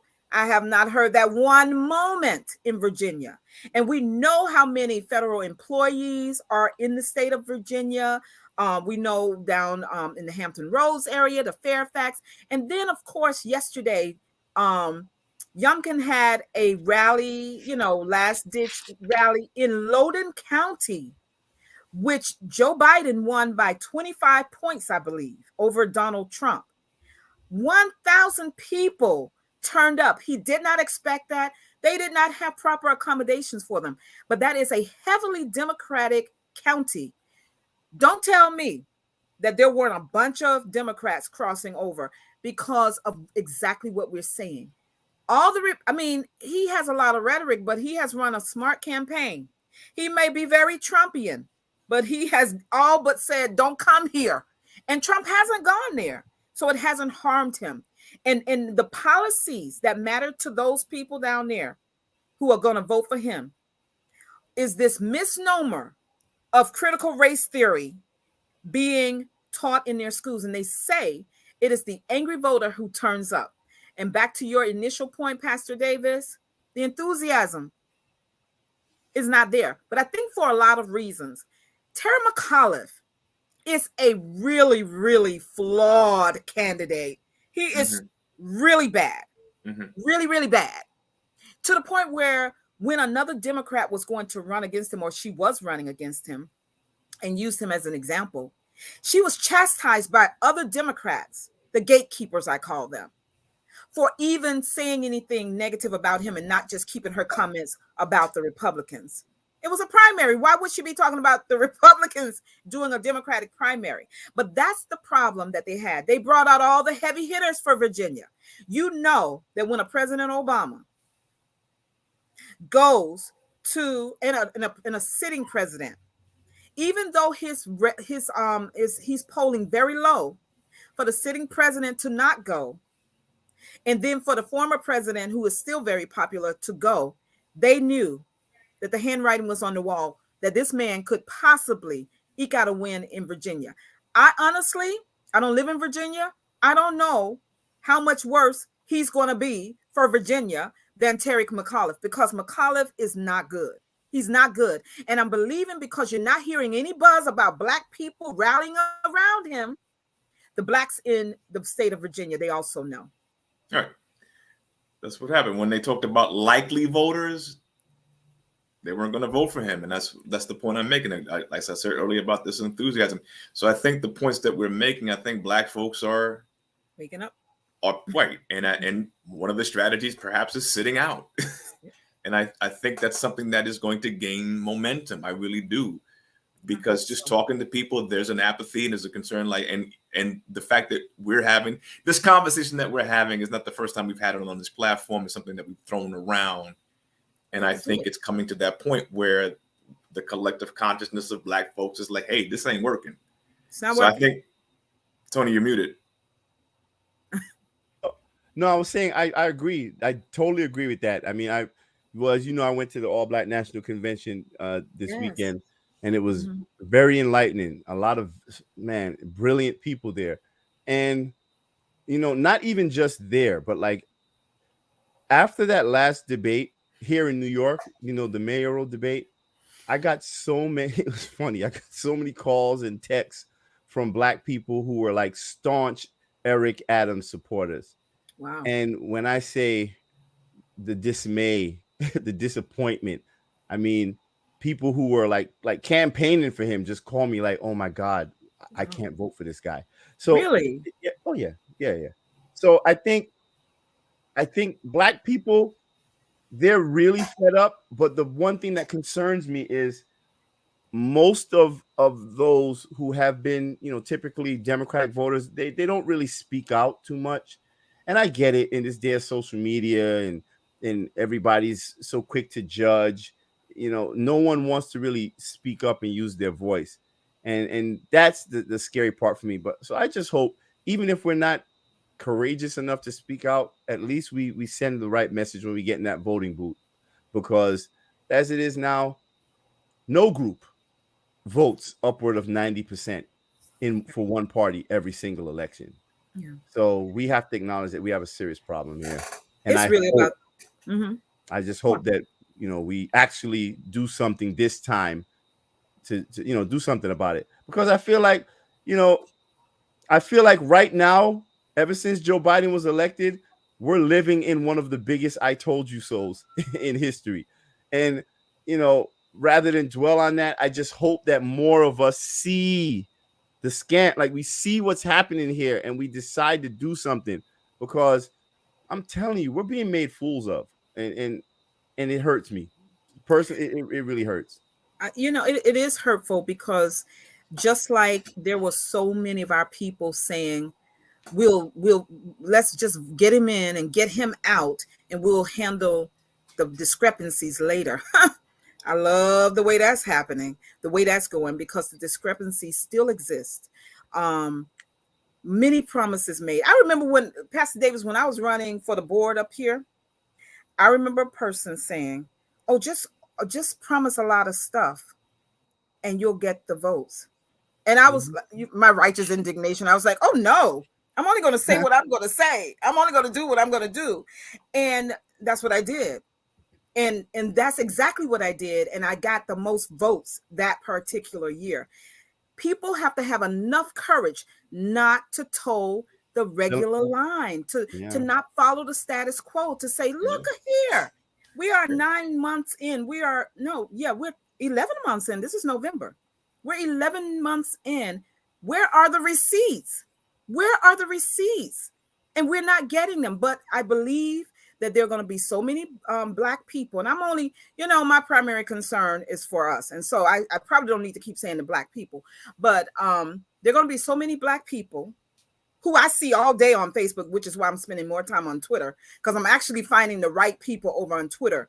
People who are not afraid to challenge those people who say, just vote for the Democrats and we'll fix it on the other end. Well, what Pastor Davis, I hear you saying is, time up for trying to fix it on the other end. And like you said, Tony, we can't keep cleaning up the Democrats when they're not clean. They're no more clean than the Republicans. So what are we going to do? So I did want to get us, I don't want anybody to have to leave before I get to the public advocate. No, not the public advocate. What is Jumaane Williams running for? Governor? Yeah, public It advocate. is the public advocate? Right. Because that's what he currently is. Right. Yeah. But last week, he just filed his papers to run for governor. Oh, he did? Yes. He's going to run against Tish James? Well, that's going to be interesting. Did she announce that yet? Yeah. She did. It was a big thing last week. Her, Jumaane, de Blasio, and they're all saying that we don't want you, Hochul. We don't. So for Hochul, she needs to just get out of here. Yeah, because she's following these mandates. It's like she and de Blasio are like saying, anything you can do, I can do better. But most of her base, the reason why she won over Jumaane Williams as lieutenant governor is because she comes from Western New York, where it's a very conservative voter bloc. Well, they're about to turn against her now. She won't get their vote in the primaries because she is forcing these vaccines. She's for these vaccine mandates, rather, and that is not how they see it. And I mean, this is a point at which you find that you don't have for me anyway, I don't have a whole lot of differences with Republicans at this point when it comes to those type of things. Republicans are on the right side of history with these. They're on the right side of history with the mandate. It is what it is. It is what it is. I mean, did anyone see that Jen Psaki, her and her entire family, the White House press secretary, got COVID? Mm-hmm. Now, I don't know if it was ever made clear if the White House staff, oh yes, that was a part of his executive order. Yeah, that they had to get vaccinated. So, what are these breakthrough cases that they're getting? Did they give it to each other? Who are they? It's like everybody knows somebody with a breakthrough case. Come on. And so that's one of the reasons why the mandates are not working. What they're working to do is make people choose between whether or not I feed my children or not. Yep. Whether or not I keep my home. And it's not happening. And it's not happening in most of the rest of the world. And that's the thing. And the protests that are going on around the world. Yeah, and some of the highest infection rates are in the most heavily vaccinated countries, like Norway right now. Like they just tossed out all of it. They just said we're just gonna have to live with COVID because it's just like they're them and I think Israel. They're like the most highly vaccinated countries in the world, and they both have the highest infection rates. Yeah, you know. Pfizer called Israel the largest lab in the world, test lab, because they had like 90%. And then they went on holiday, like 70% of them went on holiday, came back. You can't go around the country if the country is not the world, if the world is not vaccinated. But many of them were traveling to New York, United States, and they went back and they were infected. And so, I don't know. I just, we're on the fourth booster now. They're talking about, people can take the fourth booster here in the United States, and there's already like concrete research that shows that after 12 weeks, like the immunity that you get from the shot, it's like basically right back to like normal with your body. So for me, I just feel like this is going to be like the next insulin. This is like infinite profits. Like if this is supposed to be a vaccine, like why do we have to keep taking it? You're on the fourth shot now. What, the fifth shot? What? How many? What? Every year you got to take it. So for me, nah. Especially because it's so new. That's the major thing with me. And because it's a new technology that has never been used in humans before. People could, yeah, they were experimenting and doing this, but it has never been actually used for like purposes like in humans, until now. So we have no idea what can happen years from now. And I just think if they weren't pushing so much propaganda behind it and being so inconsistent with their messaging, people could even be more comfortable with their decision. Let people be comfortable with their decision. If you want to take it, take it. If you don't, don't. But don't force me to do it without proper justification. That's all I'm saying. There is no pandemic in New York City right now. There is none. The cases are extremely low all over this city, right? You saying everybody, all these people. I mean, first they said to get to herd immunity, it was going to be like 65% to 70%. Then they said 80%, then 85, now 90, and now everybody. Come on, bro. You keep moving the goalpost. Yeah. So for me, like, it's too much inconsistency. How can you expect people to trust what you're saying? That's going to be a huge talking point for Republicans next year in the midterm election. Oh, they're going to sweep. They're going to, it's going to be a huge eye-opening thing. But let me ask you two something because of the state of New York we're in. So I talked about Jumaane Williams. You just mentioned Tish James. We know Governor Hochul will be running again, and why wouldn't she? And then what's his name? De Blasio. Jamal, I don't think de Blasio has a snowball's chance of winning. Gretchen has a good question. When you get a chance, put that up. Who does? Gretchen. Leslie? Gretchen Hazel? Gretchen, okay. But let me ask you too, before I put Miss Gretchen's up there. Would you all consider a Rick Astorino, a Thomas Sousa, I think I'm probably butchering his name, Suzo, as viable candidates? They're both Republicans for the governor's race in next year. You can't vote in the primary. We can't vote in the primary, but of course, this time next year, we'll be voting for governor. Whoever, would you consider one of the Republican candidates? Seriously consider them. Not just because they're the anti-Democrat, but because they may have a platform that resonates with your life. Yes. Tony? Yes, and yes. Pastor? Yes. I don't know about that. I don't know. I'll get back to you on that. I don't know. No, but she asked, would you consider it? Maybe. I mean, I don't know. I mean, I'd have to hear what they're talking about. Okay, well, would you consider the Democrats? You see the question. But that's the point of the discussion. I'd have to hear this stuff. I'm not. That's what we are. That's what we. No, right. But that's what I'm asking. Like, so if you're talking about the, what do we? I mean, so Pastor Deb, you were talking about Jumaane Williams. What do we think about this? What do we think about Tish James? What do we think about these people? I have a problem. I've always liked Jumaane. I like him also, but I have a problem with someone who says, I'm running just for the office I'm running for, but thinks so little of managing our money that now you want to go back to the statewide. I have a problem with that. I do. And I have supported him. I supported him when he ran the first time. That's why I said it's three people, but like for instance, the state senator has paid his dues. If they called him up for the next, whatever the next wrong is, I say, you've done it. You have brought so much back to our community. Jumaane Williams ran for public advocate, I thought, to manage our books properly. Am I mixing him up with the controller you're talking the comptroller? About. Yeah, you mix him up. Then I don't mean to do that. I don't mean to do Stringer, that. Yeah, I don't mean to do that. But I do have a problem with him being ready to after being elected tonight, which he will be, leaving. Potentially leaving that office. Yeah, just going for governor. Yeah. I have a problem with that. What do you think? The thing is that Hochul, I think, has go ahead.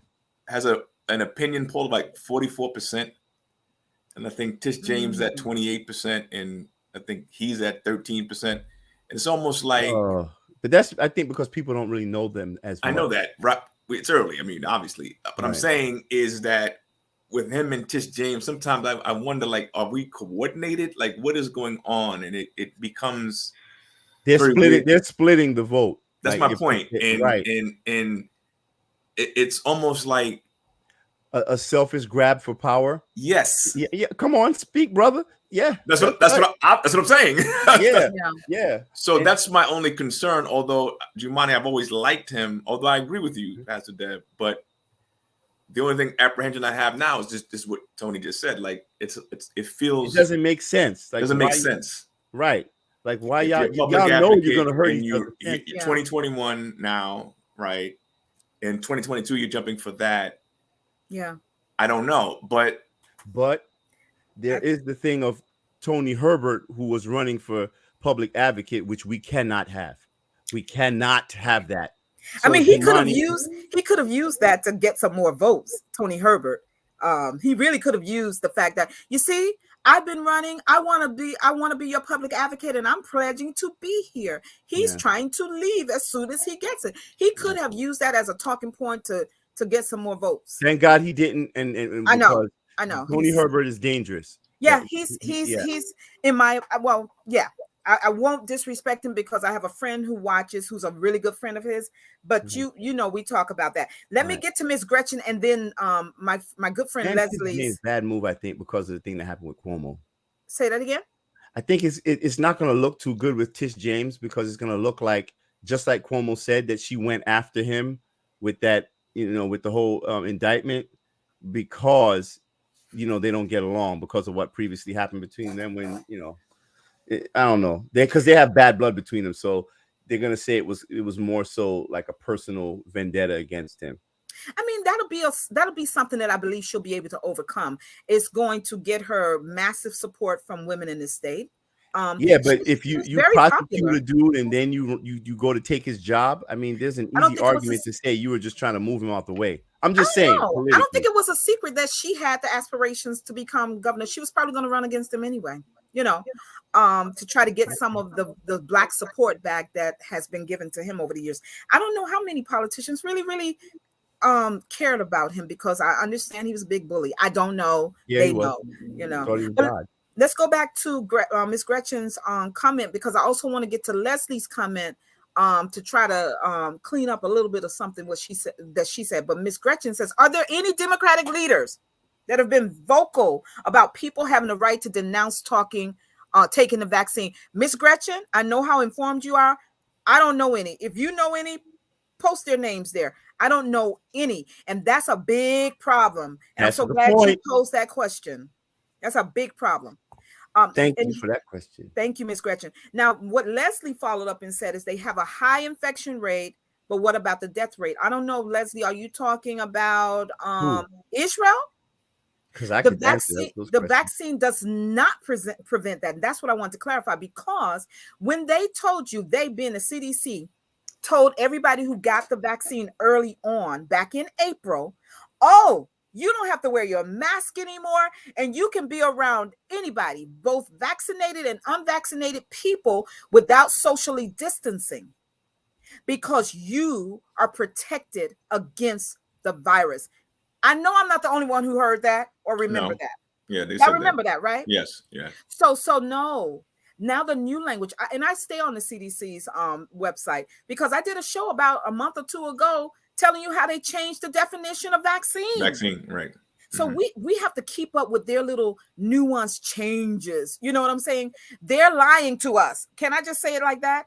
They're lying to us because it is politically expedient for the Democratic Party to get as many people vaccinated, whether the vaccine works or not, right? I guess there is some validity to it, but it's still in a test mode, right? Largely, especially as it relates to the 5 to 12-year-olds, 11-year-olds who are now going to start receiving their shots tomorrow, right? So they're just oh my God issues. They're going to start tomorrow. And Tony, I'm hopeful that your son won't have to, definitely doesn't have to get it right now. He don't have to get it. He's not. But yes, Leslie, no, it doesn't prevent it. What it does is prevent the most severe symptoms, as well as possible hospitalization by 1/3. But then you also got to still consider your comorbidities, right? I think people who are diabetics are the ones, whether you are vaccinated or not, who typically in high people with hypertension typically are the ones who end up being hospitalized. So, I just wanted to clarify that language. It's not a prevention. It's just not a prevention. But we should also make it clear that it decreases like symptoms and hospitalizations by 1/3 for a period of about 12 weeks. Just so we know that. When you say by 1/3 As fewer opposed, people are hospitalized yes. than if they were Then if unvaccinated, yes. okay. Yeah, Confessor, yeah, I thought about Thomas Susie. I don't know why I'm on his list, but I get his emails all the time. But he is one of those people. What it looks bad. Oh, let me see what he put up here. I would also suggest people look up Dr. Christina Parks. She's that Absolutely. She's like I think a microcellular biologist or something. She did she's the one that gave that testimony in front of the House of Representatives, I think in Michigan. Yes, yeah, in Michigan. Woman. Yeah. Yeah. Like you should really look her up. She's on Telegram under the same name, Dr. Christina Parks. That's a good question. I'm gonna post it, Tony, by Dr. Christina Parks. That's a good question that Miss Gretchen also asked. She vowed to get Tish James promised to get Trump. Does that hurt or hinder her in her candidacy for governor? Good question. Oh wow, she said she was gonna get Trump and then she got Cuomo. Oh, because she's still trying to get Trump. That's what you're saying. No, I'm just saying it's crazy. She promised everybody that she was gonna get Trump, and then she got Cuomo. Oh, low-hanging fruit, maybe? No, I don't know. Is it Dr. Christina Park or Parker? What's her last name? Park. Wait, Dr. Christina Parks. Parks. Okay. Yeah. Some Michigan. She did testify before the Michigan House. You all can look her up. She's one of those voices that they're trying to silence. She's received a lot of threats, right? Tony. Mm-hmm. Ms. Gretchen said, collectively, the Democratic Party supports vaccinations, but the rate has diminished. What do you mean the rate has diminished? The support rate, or which rate has diminished? The vaccination rate? Which rate, Miss Gretchen? It's a whole lot going on. This guy in Virginia is about to turn over those tables from the Democrats. Oh, thank you, Jamal. Thank you. He got it right here. Dr. Christina Park. Look her up, y'all. Great voice of the people. She really is. And we, people who have dissenting voices need our protection, I think. Our protection in that we stand with them, and dare people to harm them. This is a professional. She knows her stuff. And to dare to speak against the mandates or even the vaccine at all, she has gotten numerous threats. I guess, Tony, you were there on listening to her over the weekend. Can you share? I spoke to her for like an hour. We had a very good conversation. So, it probably wouldn't be wise for me to talk about things here on this platform, which is why people should probably look her up. It's Dr. Christina Parks, CHRISTINA Parks. And she has a Facebook page, and the Facebook page will send you a link directly to her Telegram. Okay. It's very informative. Okay. And I respect your right not, and the wisdom to not share. I don't want to get you, what do you call it when they ban it or thrown in jail? Yeah. So let me say this also. Leslie says the majority of those hospitalized are those not vaccinated. True. I understand. But that second part, let me tell you about that second part. The majority are with the Delta variant. Guess what? When they're diagnosing people with COVID, they're not testing at that time to find out if they had the Delta variant. I'm telling you, I heard a doctor say that. They have no idea. Another ginned up statistic. I'm not even lying to you. I've been talking to people. They can't test it when they first diagnose it. So they have to send it out to a lab, and then it comes back. So what they're doing, if you've ever done numbers, you've been a manager, so you know it. You have everybody who has responsibilities for balancing their checkbook. You know that you have to go back and redo numbers. That's what we're getting when they're talking about the Delta variant. But when they are diagnosing people, they're not testing for Delta variant. Just another one of the things that they're pushing out there that we just have to be a little bit more critical with our ears when we're hearing. Well, how do you test for the Delta variant versus the original COVID virus? Nobody's asking that, but I'm telling you, doctors said that is the process. So no, that part right there. I just got to say something real quick about that. Real quick about that. Could you put her comment back up? Yeah, Miss Leslie. Okay. Yeah, I just want to kind of clarify something without getting too deep. She said the majority of those hospitalized are those that are not vaccinated. Now, just so we're clear, people, you understand the testing. They have the antigen test and they have the PCR test, and they pretty much they tout the PCR testing as the gold standard of testing. However, PCR tests are gauged by something called a cycle threshold. That's like the magnification, how deep they look, how many cycles of magnification to look for the virus, right? So in unvaccinated people, they had the CT threshold set at somewhere like 43. Now that's like an extremely high magnification. So many times it would find like dead virus from someone who already had it, and the equivalent of like if a woman with a bad weave walked out of a room and like a strand of hair was left behind. So it in no way was an indicator of how infectious a person being infectious. So those PCR tests, they're basically as valuable as the cycle threshold is set. So for unvaccinated people, they've been testing them at a cycle threshold of 43 when it's recommended that it should be closer to 33 to 35. For vaccinated people, they were testing them. When you put that little thing that says you're vaccinated, your PCR test is set to a cycle threshold of 28, which means it's not looking as deep for the virus. So that leaves a lot of room for some misinformation. Now, everything I'm saying is verifiable. CDC website, everything I'm saying is the truth.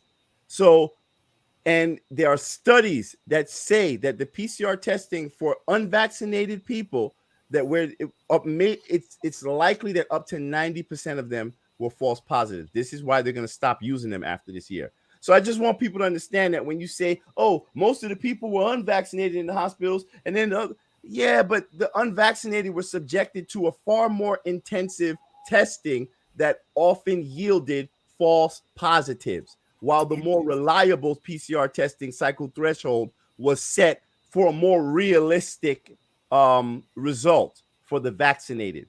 So therefore, you'll get less results in vaccinated, and you're likely to get far more results in unvaccinated. So I don't know if I was kind of confusing with that. No, but this is, I'm not making this up. This is true.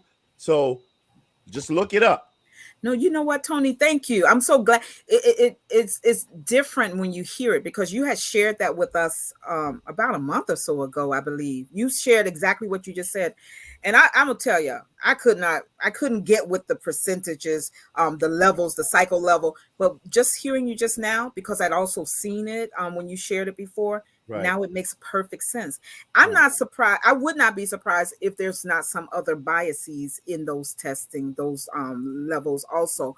I'll share the PDF, by the way, after this is done, just so no one tries to say it's misinformation. I'm going to actually share with you the CDC information on it.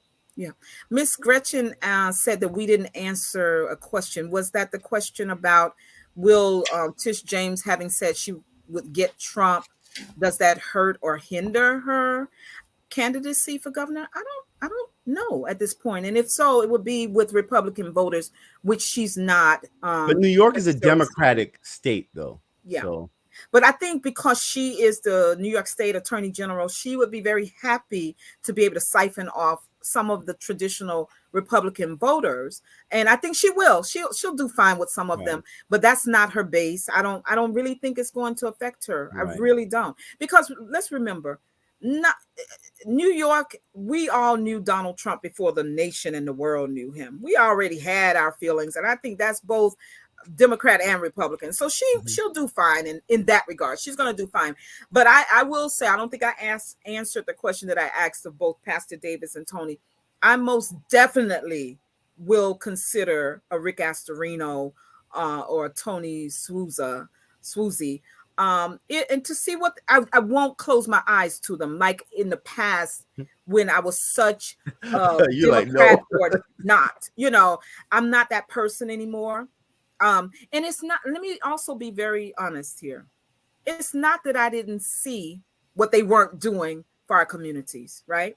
Right. I haven't always lived in this community where we are a very heavy voting block, and we typically get the support from our elected officials. I used to live in the South Bronx, where I know they were not doing for our community, and so that's just indicative of Democrats throughout the country. And it's time for us to say, I'm not going to only let you come through my church, Pastor Davis, through the churches, speaking to God's people. And that's the thing. I remember when I had this question to this politician, and I texted and I wrote and called different faith leaders right here in the city about that particular issue.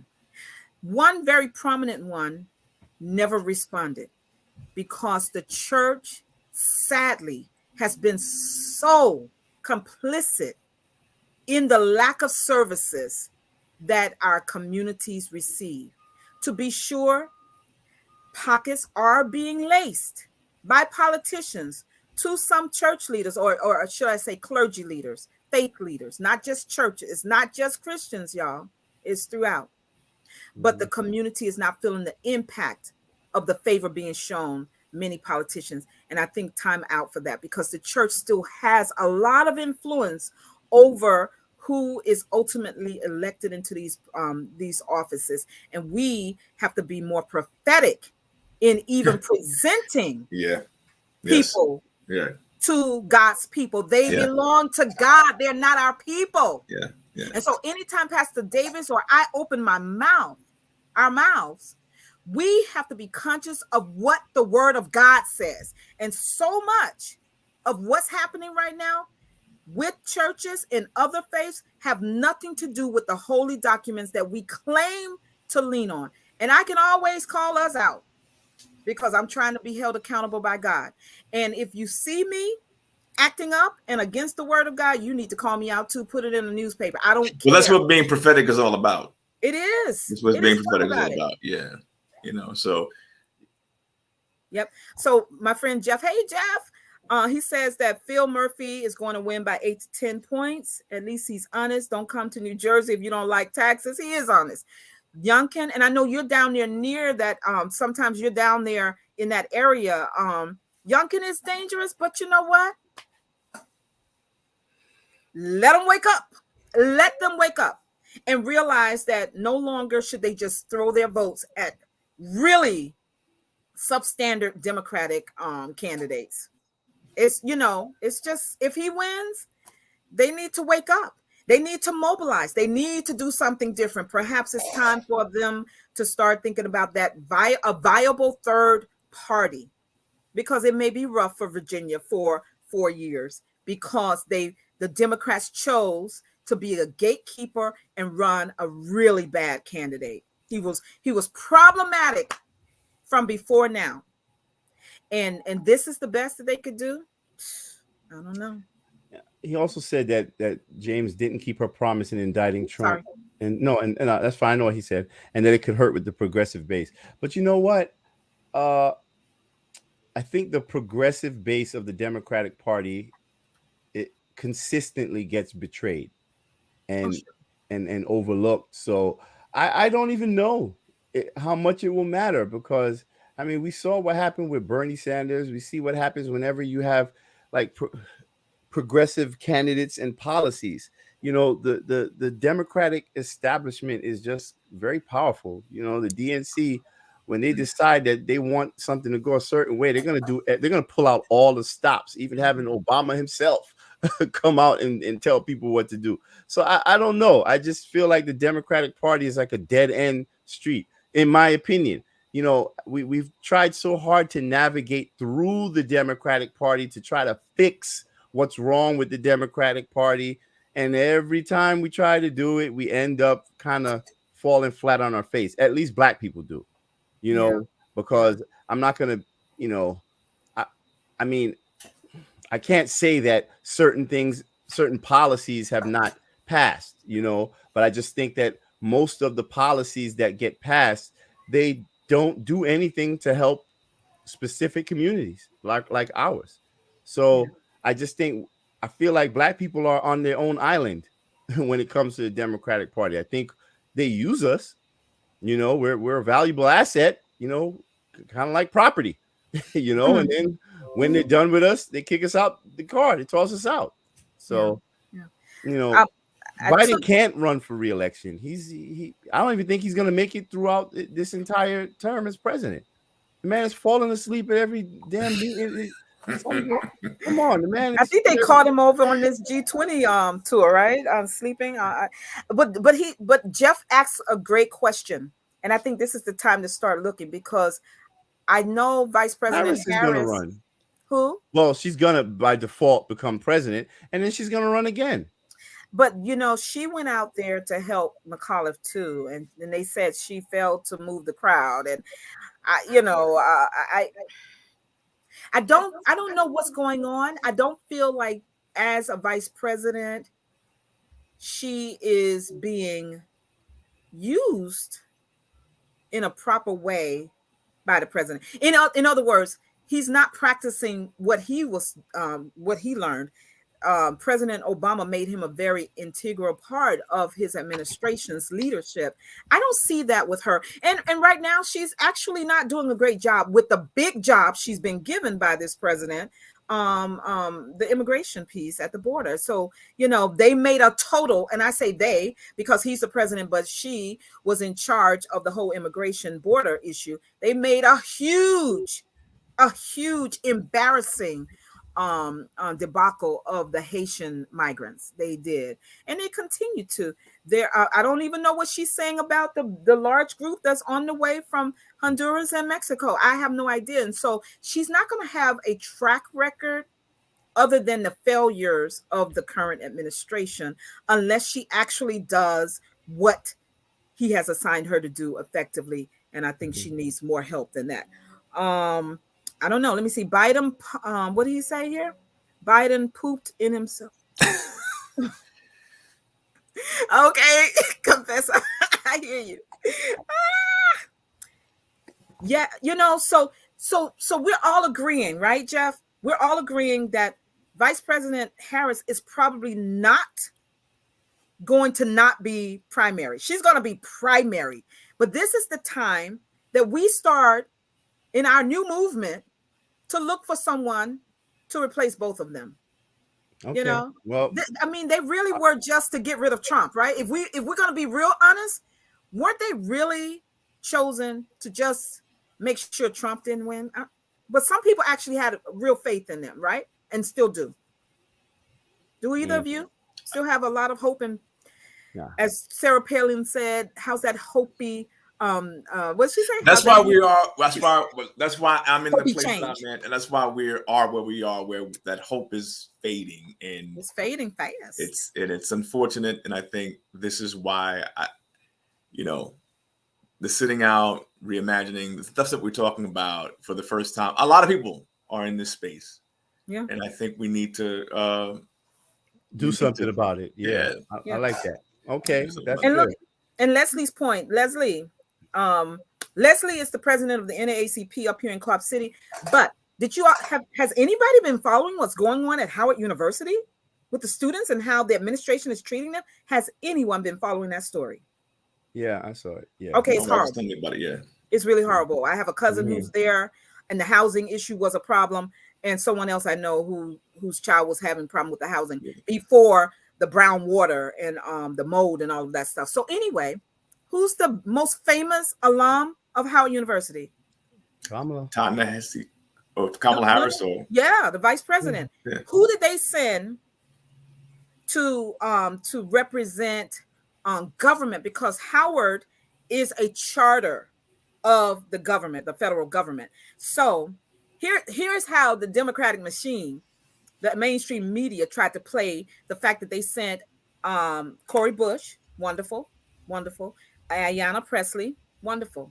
I like them both. I really do. I really like them both. Why not the most famous alum from Howard University? Why not? Because this is the default that they want us to say, oh, it's okay that the vice president didn't go.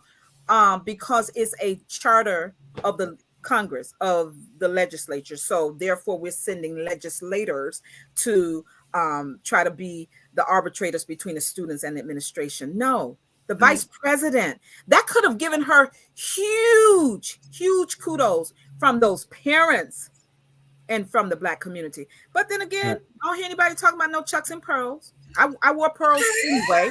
I don't hear it. I don't hear it. I don't even hear the AKAs, but they are suing Issa Rae and Insecure for what's her name? For the colors, right? For the pink and for the pink, for the colors. And they actually, the script did use the AKA. She said, "I'm going to the AKA function." She did say that. So they're up in arms suing Insecure. But nobody is saying, Vice President Harris, come down to Howard University, the Harvard of HBCUs, and say something to these young people. Reassure their parents who are spread throughout the country, and their children are having to face these unsanitary conditions at the most famous HBCU and the most well-endowed HBCU. Yeah. I'm sorry, the report card is not going to be good for her either. So this is the point at which we start thinking about who can be a viable primary to either one of them. I'm serious. Okay. So, all right. You're ready to go? What? No, This is unheard of, Pastor Davis. He never wants to stop. Tony never wants to stop, folks. No, it's almost my son's bedtime, and I gotta, Okay, we understand. I'm surprised nobody's come. Your babies aren't come. They in the bed. Oh no, they're here. They're in the back. I gotta put them to bed too. Okay, look, let's get the babies in the bed. They gotta go back to school tomorrow. Yeah, so maybe some closing remarks, and then we'll pick this up. Let's start with Pastor Davis. Oh no, I mean I've said it all night. I mean I can't. I'm beating a drum, and Tony, like I said, your points are more than well taken. I pay attention to you. I think you're very intelligent. I think you challenge us the way we need to be challenged. Thank you, so I mean I appreciate it. It's just a lot of this stuff. We're at a crossroads. We had a point where we had to make some hard choices, and I can speak for myself as an individual that I'm ready to do something different, really, not just symbolically. Right. I'm ready to sit out or do something, a third party, something. Very good. Okay. Yep. I love it. I probably what I would say is it's pretty much along the lines of what you're saying, that we have to do something different. We can't keep doing the same thing over and over again. But I do want to say to specifically Black people who have been very loyal to the Democratic Party for a very long time, don't feel like you're somehow betraying your community or anyone else by choosing to do something different. And I know it's this weird taboo type of subject to talk about, certain, whenever it comes to anything Republican or conservative, where we kind of shut down very quickly the moment we hear Republican. But I would encourage you, if you see a candidate that aligns with your concerns and your interests, and you feel that person can do a better job than the other candidates out there, give that person your vote, whether they are Republican, Democrat, Independent, or whatever. We cannot feel shame in any way for walking away from the Democratic Party or just looking at other options. That's what voting is about. People say that our ancestors died for us to vote. They died for us to have the right to vote, to have the choice. They didn't die, they weren't murdered for our right to vote for the Democratic Party. So while I'm not saying being a Republican is the way, I'm saying that continuously voting Democrat, in my opinion, is not the way. And I think we've been shown this lesson time and time again. And it's like, like my brother said, it's time to do something different. Now, no matter what that is, let's start working on figuring that out. Thank you. Thank you both. This has been a spirited conversation, and I appreciate you all. Miss Gretchen said she's a Howard alum. I don't know who the person is who ran for president who spoke out yesterday was, Miss Gretchen. If you have a name, drop it. Jeff asked about Ro Khanna. He's I would from vote California. for Ro Khanna. I like Ro Khanna. I would consider Ro Khanna. I like him as well.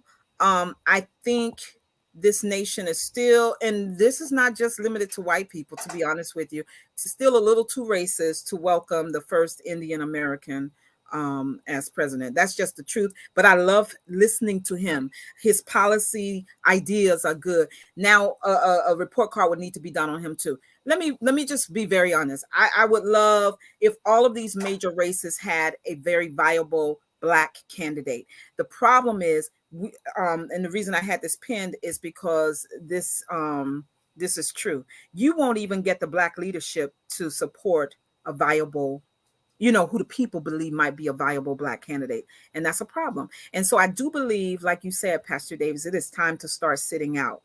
I don't feel hard pressed.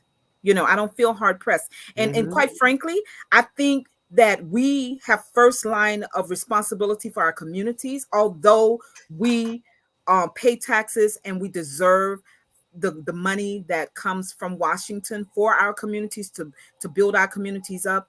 But in the absence of we as community involved people who live in these communities, we need to take our communities back. The crime in New York City is really out of hand. It's bothering me when you see young people, walking down the street, Morris Avenue in the Bronx, just shooting recklessly.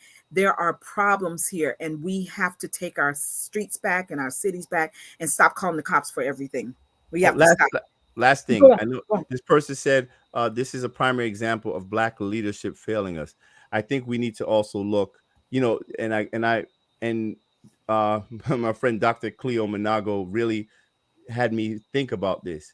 Who is our Black leadership and what makes them our Black leadership? Who designated them as Black leadership? Mainstream media. And what's mainstream? That's white media. Media. So we have to, who are we accepting as leadership, and who is delivering us our leadership? So maybe we should take a more critical look at that to get a better look at what direction we're going to be moving in as a people. Because I don't think we need more leaders. I think we need more thinkers. I think, and we need those leaders who are thinkers to be supported by us. That's right. That's right. Danielle makes a great point. And that's a point that you began with, Pastor Davis, that when we have Black candidates, we have to hold them accountable. But now, and here's the thing, not overly accountable, because we don't do that with the white candidates. We just want them to keep their word. And if they don't have an abundance of integrity that we can look back over, even if they come out of the business field, if that was the sector that they worked in, they're crossing over into politics, we have to make sure that their track record is such that it can stand up to what we need to come out of our community. So we have a lot of work to do. We got to roll up our sleeves and find these people and push them forward, and don't just leave them because the so-called Black leadership is telling us to do so. Hey, listen, everybody, you all have stayed for 2 hours and 13 minutes, but let me tee up next week's show, and I need you all to come back, because even though she was going back and forth, as they always do, Tony and Celicia, my guest next week will be none other than Dr. Celicia Thompson. She will be discussing her dynamic book that is on my desk. I keep it on my desk. The Resilience Factor. What a testimony she has. That is why healthcare is one of her policy issues. You need to come back, hear her. She also said, I'm vaccinated, but I'm against the mandates. And so we'll try not to get too much into that, because I really want you all to get to see who this person is, who we're always talking to, and who Tony's always fighting with. So come back next Tuesday at 7 p.m. to be introduced. Some of you be introduced and presented to others of you. Dr. Salisha Thompson, I am so excited because she is just a good sister, and she's a tell it like it is person. And I love those type of people who are not looking for the political correct answer. That's why these two brothers are my partners on this platform often, because they really, they can disagree with me, they can disagree with each other, but they're going to always tell the truth.